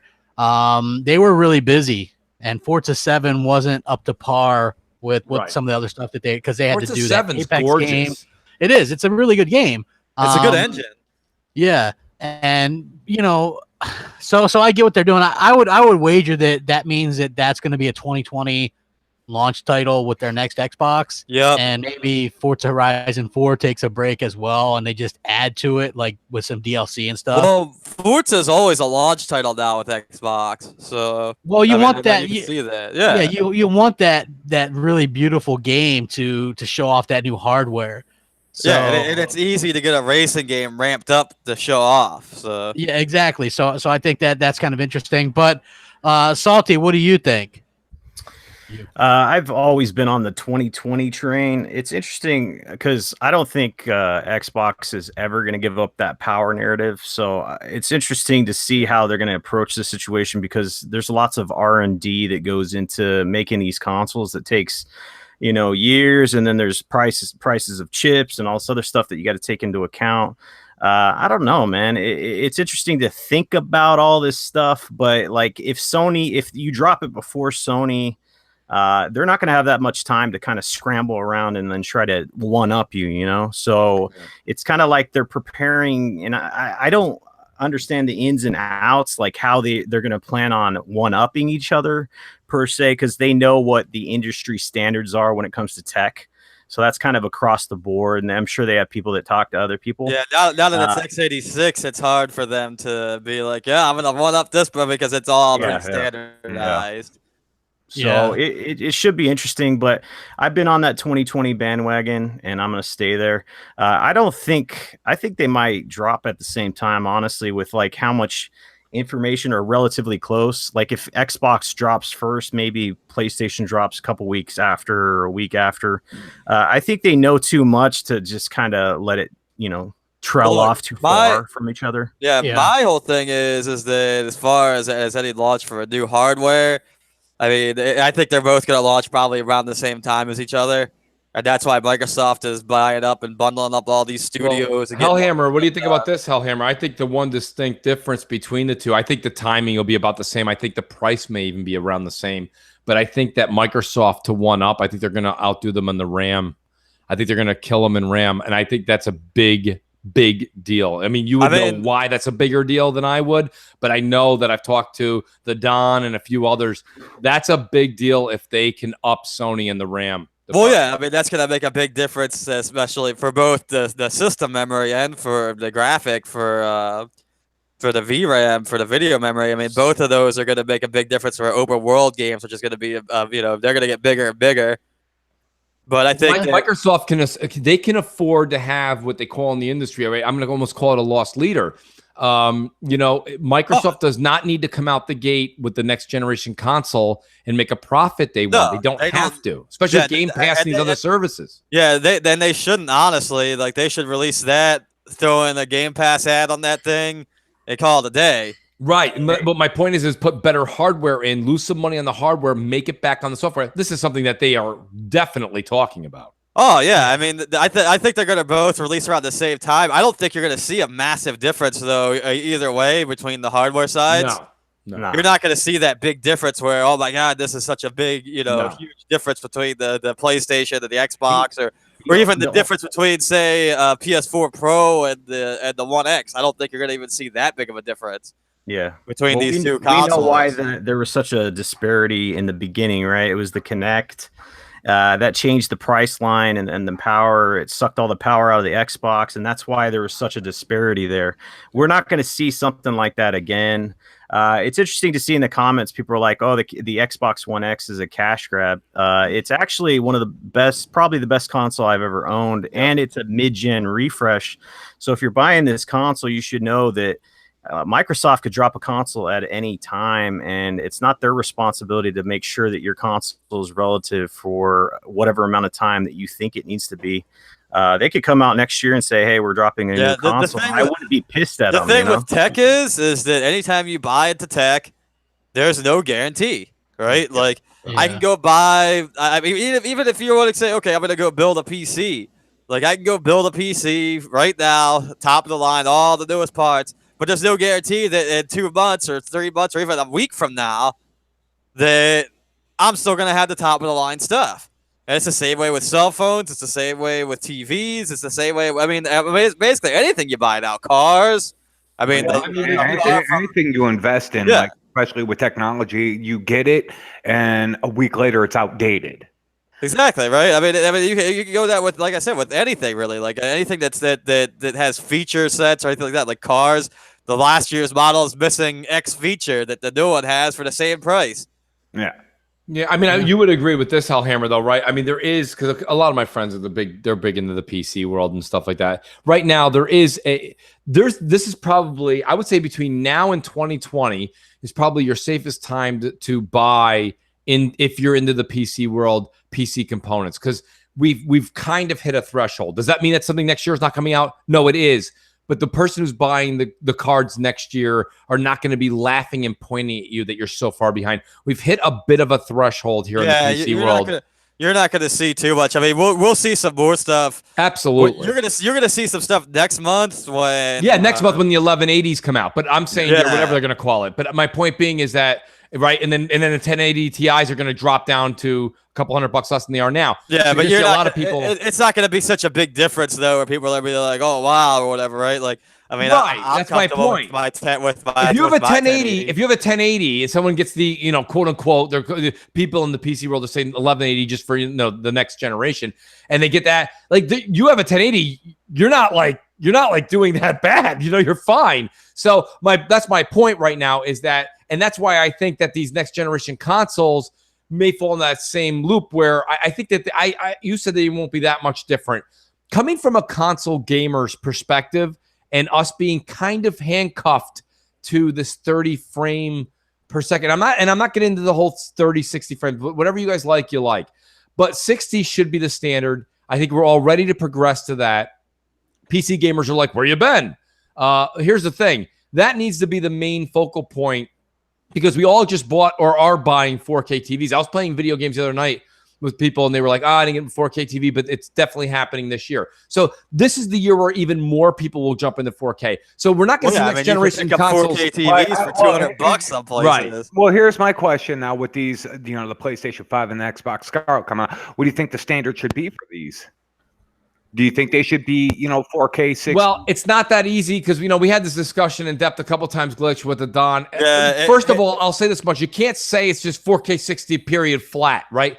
Because as we move forward with the particle effects, the lighting, the this, the that, the 4K textures, all the things that are going to keep growing and growing that the developers are going to push, it's not always a clear sign that you're going to get 4K 60. However, I will say the same way that we've all come to accept that we're either going to play in 1080 30 or 4K 30 right now, we should see most games aiming for 4K 60, and you'll have an option for 1080 60 on just about every title. So or 1440 60 or 1440 60 or something. You're going to see more options on the next titles. if they give you an option to play at a higher frame rate or a higher resolution, you're going to see more options where it's going to be more like 1440, 1800, and less of those, oh, play this at 1080, 60, or whatever. It's going to be more like 1440, 60, or 1800, 60 versus 4K 30, right? And that's not that big of a, I mean, honestly, like, for that, it depends on the game, honestly, right? Like, I mean, if it really does, like, for racing games, 60 frames per second all day. Yeah. For first-person shooter games, 60 frames per second all day. Like, I'm going to play Forza Horizon 4 on the 60 frame mode, no matter what. Yeah, I will too. Me too. Yeah, I guess it depends on the moving parts that are actually going on that you should expect what standard it should be set at. Right. Yeah. Yeah, that's a good point, Glitch. It really does come down to the game. What does the game call for, right? I mean, with Forza Horizon, we've been playing Forza Horizon 1080p, and it's gorgeous. So to be able to play it in 1080p 60, it's going to be like a dream come true, as far as I'm concerned. Yeah, I mean, 60 makes the big difference, right? Like Forza Horizon 3 playing on the PC, even with equivalent settings to what the Xbox One has, but hitting 60, I mean, makes that like a whole different game, honestly. Yeah. I agree with you. For racers and first-person shooters, I'm all about hitting that 60 frames per second. Stuff like Tomb Raider, I'm sorry, I play at 30. Yeah, at Tomb 4K. Raider RPGs where you're not moving, where it's like there's not like super fast moving sections or anything like that. Like, so it's just like The Witcher, right? Like, everybody's like, oh my God, 60 frames, right? Like, 60 frames looks good on The Witcher. I'm not going to lie. But it's not like a game-breaking or groundbreaking experience where you're like, oh, wow, I couldn't go back to play it. Well, Mooch messaged me one time. He goes, I'm playing Rise of the Tomb Raider in 4K mode, and it's the best-looking game I've ever seen. Yeah, it's absolutely stunning. I got to say, there's a lot of games we've all been playing in 4K that got the 4K enhancement, the Xbox One X enhancement, however you want to label it. But to be honest with you, that game is absolutely stunning, and I'm talking about everything. I'm talking about the sand that moves, the snow. I'm actually still in the middle of playing that. It's really, really something to such see a on the great X. game. Yeah, it is something to see. It's an amazing game. Playing that after this because I haven't played it in a little while. Yeah, it's a great game. Yeah. Hey, we're almost at 200 likes. Hit that damn like button. I know you want to get into something else, Crap, but really hard. Don Illuminati, he says, when's the MCC? When's Master Chief Collection getting its update? It's a good question. It's in sight, according to them. So I can't see shit. It's coming. It's coming. Hey, it's in sight, according to them. So I want to play all four of those again. I played all four through in the Master Chief Collection. I played, and I also have the ODST that they gave us for free remastered. I played that, and I haven't played it yet. I went through them all. Listen, I really love, and there's so many people in the Halo community that love the multiplayer, and God bless all of you guys. Myself personally, I am a Halo single player guy. I'm a Halo single player guy too. I like really the multiplayer. I'll play with friends, but I'm just garbage. Like, that those memes where here's me and my crew at Halo, and it's just garbage cans. That's me and my crew. We're terrible. Awful. I'm with you on that. I'm just more single player. I mean, I can't. And I got news for you. The minute it's 4K crap, if you want to run through it, I'll run. We started, but we were there for day one, and there was no achievements. Dude, me and Mooch were playing through Halo, and there was no achievements popping. I go, shouldn't something pop by now? And he's like, yeah. No, but didn't get it. Like, it was kind of messed up. But hey, like, I'm looking forward to the update as well, because I know even me and Hellhammer haven't been through everything on there. Yeah. I think we played Halo 1 and 2. The gamer score on Halo Master Chief Collection is almost what I'd like to call fucking go nuts. That's crazy. Yeah. What is that? I look at it and it's like you have 1,000 out of 75,000 possible. And I'm because like, they throw fives at you. You did this, you get 5. You did this, you get 5. You should they should have just stuck to the original. You jumped over that brick. You got 5. You got 5 gamer score. Yeah, it's great. It's like the most ridiculous. It was as bad as that Gears 4. Remember how bad that was? Yeah, we played through the whole campaign and had like 75 achievements, but only had 300 gamer score. Or less. I didn't even know it was 175 gamer scores what I had, and then they started fixing it. And now I have like 600 or 700. But originally Great Skull Zeros. He goes, watch a guy testing MCC right now, and they're buttoning it up. Sounds like, hey, Great Skull, do me a favor, send me some codes since you're so in. Hey, also want some codes for that? If anybody wants to mooch us, No Man's Sky on the Xbox. You know, are we going to talk about that? Hey, I mean, we can. Look, No Man's Sky on that. I hate to say this. It looks so much better on a, what's that, Salty or Attack? What is that? Glitcher. You know what, man? He wants to play some No Man's Sky. No Man's Sky. Let's do it, Glitch. Let's do it, Glitch. I got Sean Murray coming over for Thanksgiving. You know all I'm going to say is about No Man's Sky. You know what? And I think it was Crap that said something about the third-person view. Okay, other than that, screw that game, dude. That game, screw it to the highest heavens, dude. You know, when I played it on PlayStation, I was like, fuck. It was bad. See, I've never played it. I haven't played it yet. But I do have to say this, Glitcher. I played it on PlayStation. I have it on PlayStation. Supposedly, this is totally different. It's got multiplayer where you actually see your friends that can team up, right?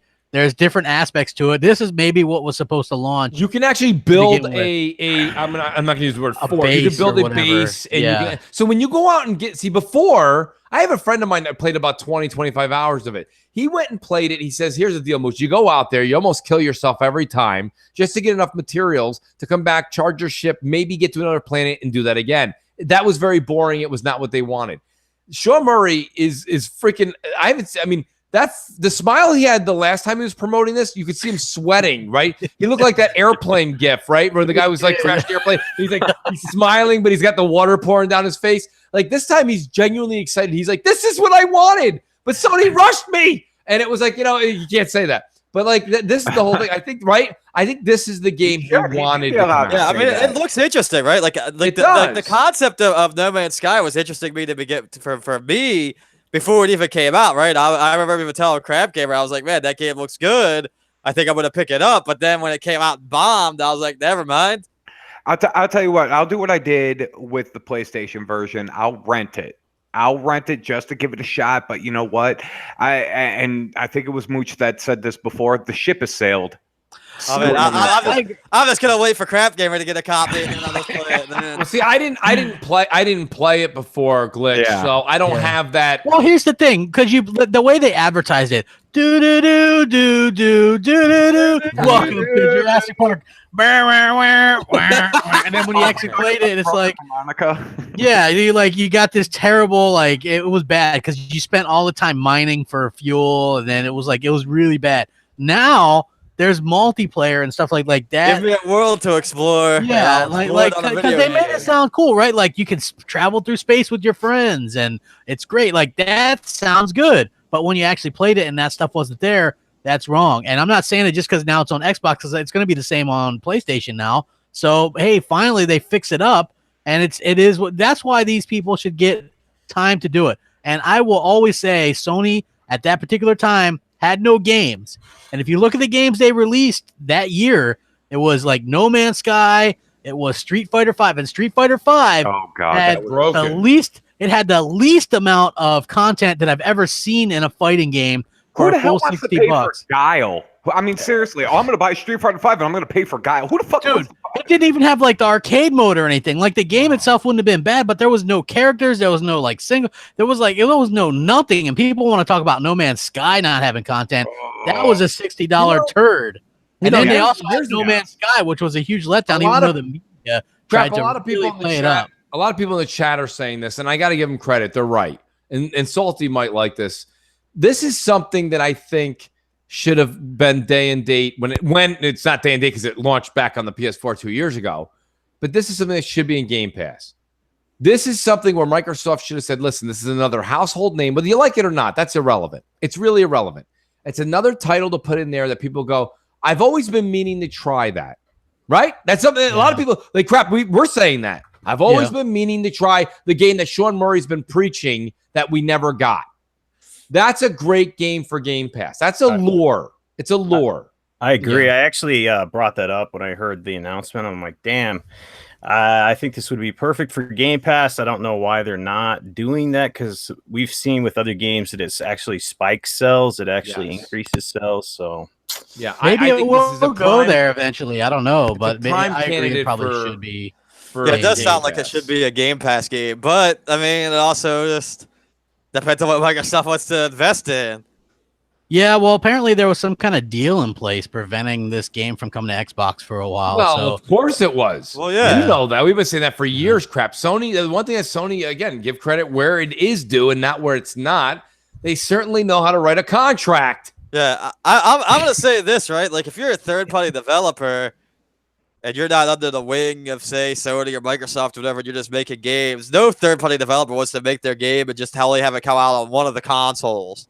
Yeah, well, yeah, I mean, that's true. That makes no sense from even a financial perspective, right? Like if you could sell enough copies to even make $1, you know, after you pay the publishing fees or whatever on the other console, that's worth it. Yeah, they're coming to get you. I don't know who that was, but yeah, somebody. They're coming to get us all because we're talking about No Man's Sky. Yeah. Fact. Anyway, you know, this was an interesting topic that I wanted to talk about because it makes you wonder where the future is going in gaming. So, Shadow of War, the sequel to Shadow of Mordor, removed all the microtransactions. I haven't even played that game yet. I haven't either. I got it. I mooched a copy and I haven't played it. Yeah, same here. But apparently it was heavy on the microtransactions and the grindy stuff, sort of the way that Assassin's Creed Origins was. And now they removed it and said that it was really intrusive and this kind of stuff. Apparently the game didn't do nearly as good as the first game, and so that played a big part in this. Do you guys think that you know, with the backlash of this, with Star Wars Battlefront 2 and some of these, and of course Forza Motorsport 7, which didn't even have payable microtransactions? Nah, I mean, I just bought $100 worth of loot crates on Forza 7. What are you talking about? What? Well, you can't. I mean, no. they rolled all that stuff back. I mean, do you guys think that we're seeing a trend of people of these games going to remove this? No. Or you don't think so? Now microtransactions. It also depends on like skins. Okay, I get it for like the skins, but the pay to win, yeah, that's gonna piss a lot of people off. So, and what Star Wars went through, yeah, they got their fucking asses lit up for that. Yeah. Well, that's because it was a pay to win thing. Now skins. Right. Now the whole skin thing, like my kid will come up to me every Friday. Hey, you got paid, Dad? Can I spend $10 and get some skins? Yeah, I have no problem with that. That's fine. But when you're doing the pay to win thing, that's of course going to have repercussions and everything. So a lot of developers are going to start seeing, Crapgamer likes to pay to win. It was it was just reported that Fortnite broke $1 billion with a B, $1 billion. Microtransactions, Glitcher's right, by the way. Microtransactions for skins. Yeah, but for skins and stuff, they're not going anywhere, folks. Yeah. They're not going anywhere. But the pay to where they make win, that won't go anywhere. I think the real argument is how they're implemented. I think that's the actual argument. That's what I said. Where it makes sense, it's fine. Because, in reality, the reason why it didn't work for this situation is because you're implementing a microtransaction system and a loot system into a game that is a single player that was a really popular game. Then you're putting it in there and it's very grindy to get these items. It turns people off to that game. They didn't have that in the first game. Now you're adding in the second game. I tell you, I might actually play it now, though. Yeah. I might pick it up. I actually have the game, so I was waiting for this update because I wanted to wait to let them. Well, I never even finished the first one because I first the first one hurt my finger playing it. Yeah, I felt like that gift that you always send out, Mooch, where you're punching the buttons. Yeah, because there's so many. Well, I'll tell you what. I'm just sitting there battling. I'm just like, wow, holy crap. Well, you'll definitely enjoy this one a lot better than the first one, then. Yeah. See, the first one drew me in because I like RPGs, right, and I like open world. And the first one wasn't nearly as RPG, I'm gonna say, as I would have liked it to be. If that makes sense. I liked it, man. I liked the first one, man. I thought they did well. I never got around to it. Yeah. I thought it was cool how how the main bosses kind of had their own song or whatever.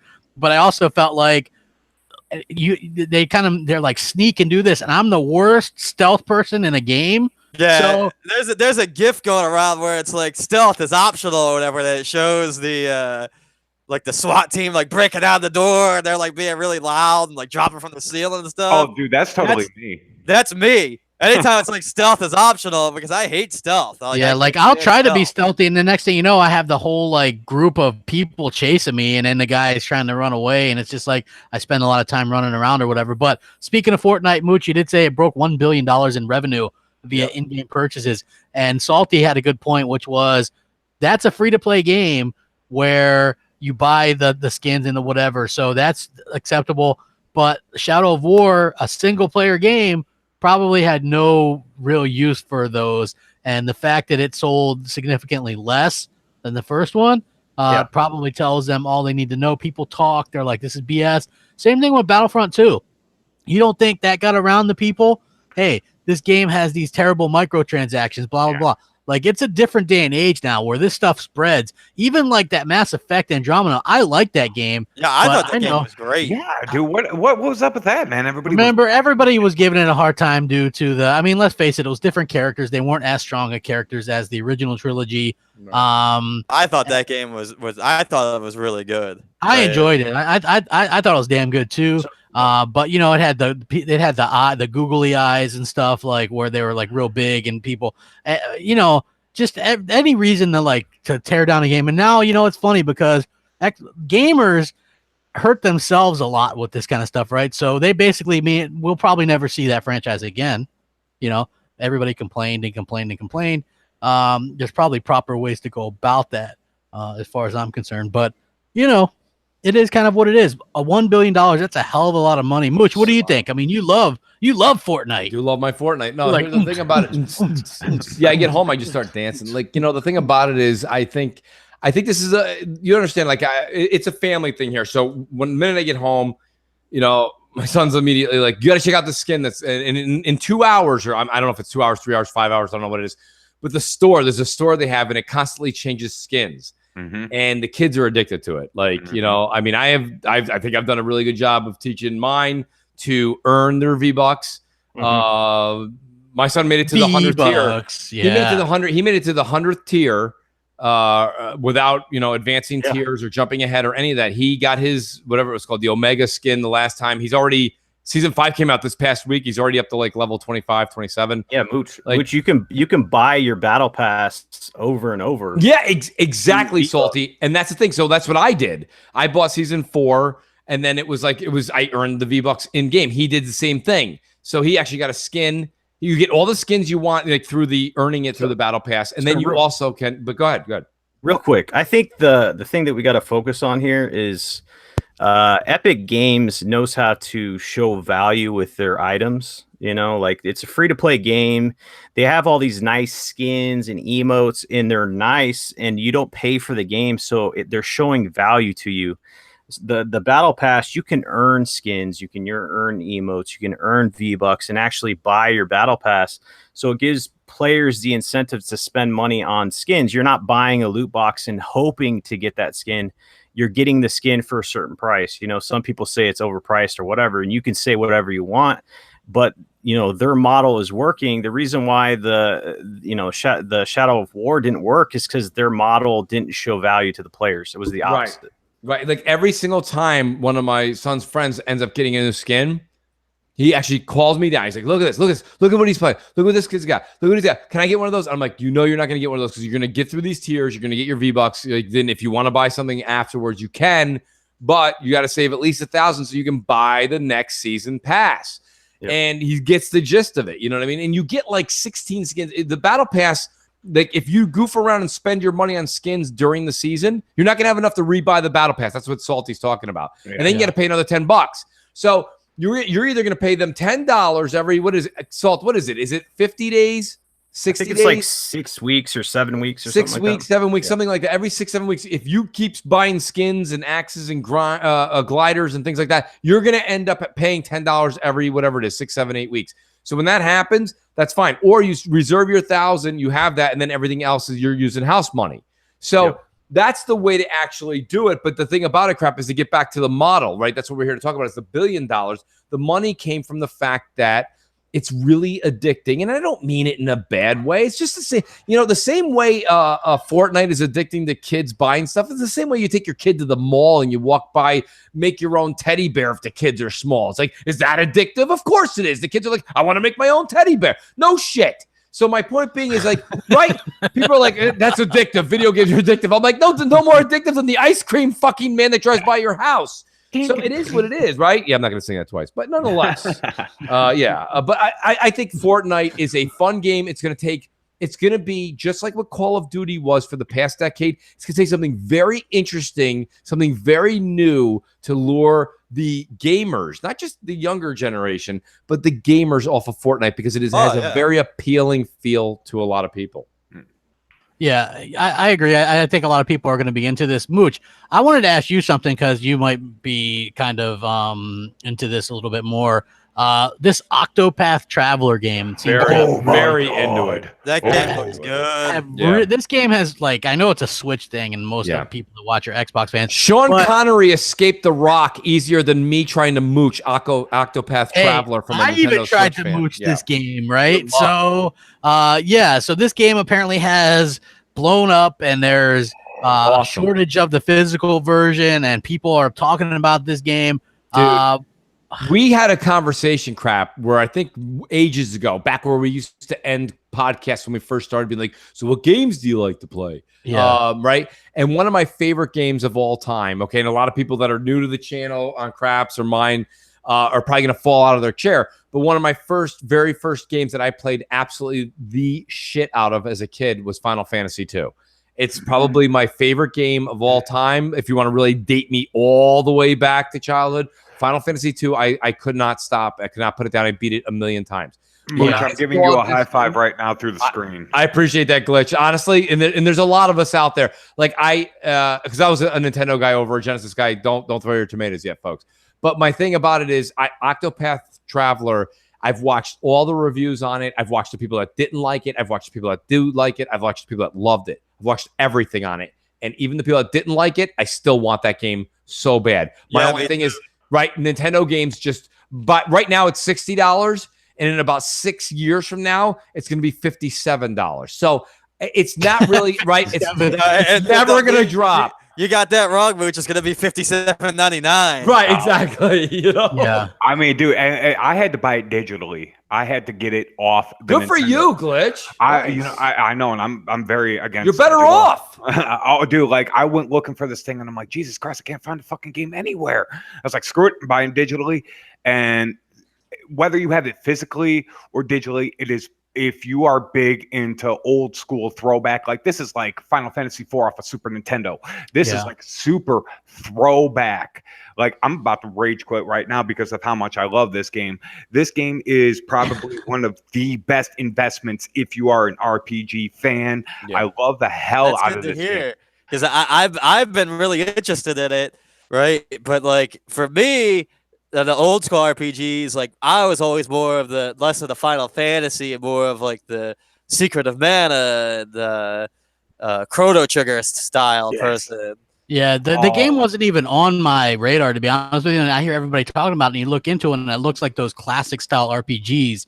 See, I've been looking at it for months now since they started talking about it. So I've been interested in it for a while. I would have actually already bought a copy. Oh my God, dude. And what's the cool thing is, like, you'll pick your character and you'll go throughout your story part, and then you get to try the other characters, and you get to level them up and then put them on your team. So it's not like, okay, I'm this one guy throughout the whole game. No, you'll go through the whole town, the whole city, and you'll level them up, and they'll be a part of your crew, so they're ready to go, dude. You will not be disappointed, dude. I swear to God, I love this game. That sounds pretty damn awesome. Yeah, actually.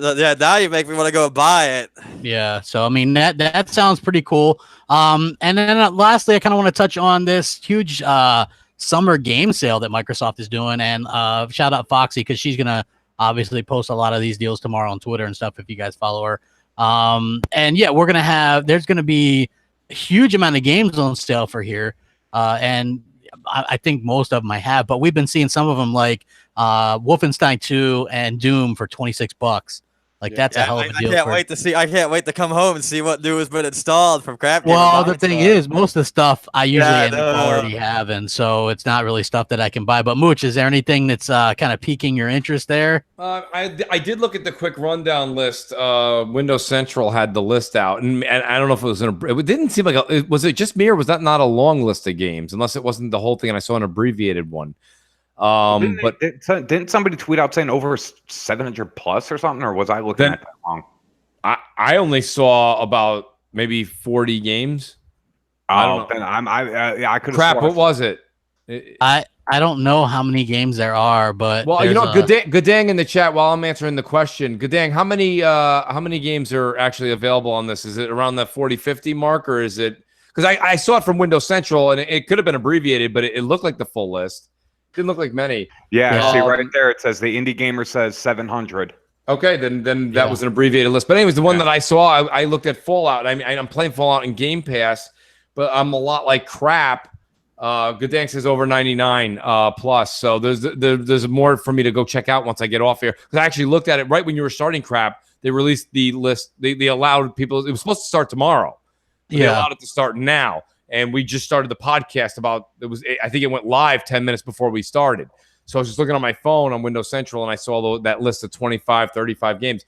Fallout 4 had my attention because I like to own games, and I'm enjoying it. So that's something I might want to own. And I think it's 10 or 15 bucks. When it was $10. Well, I think it's 10 or 15 now. And I was like, hey. I was like, hey, you got to pick it up. And you're like, I don't know. Well, it's not that I don't know. I thought I got it for nothing. I told you that they would fix that, though. I was like, dude, that's a pricing error. They're going to fix that. I actually played it. Yeah, because it was free that weekend. Yeah, it all fucked up. Whatever.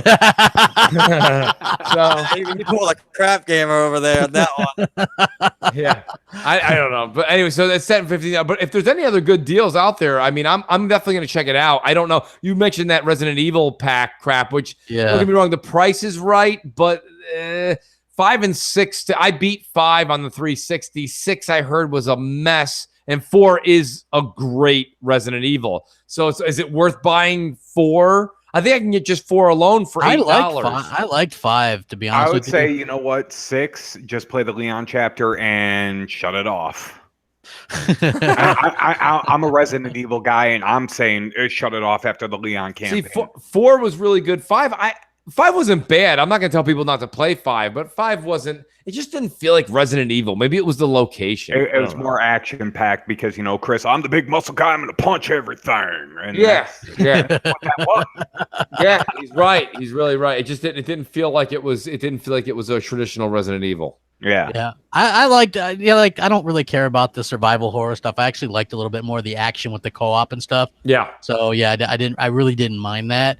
Oh, so you got down with the mercenaries then?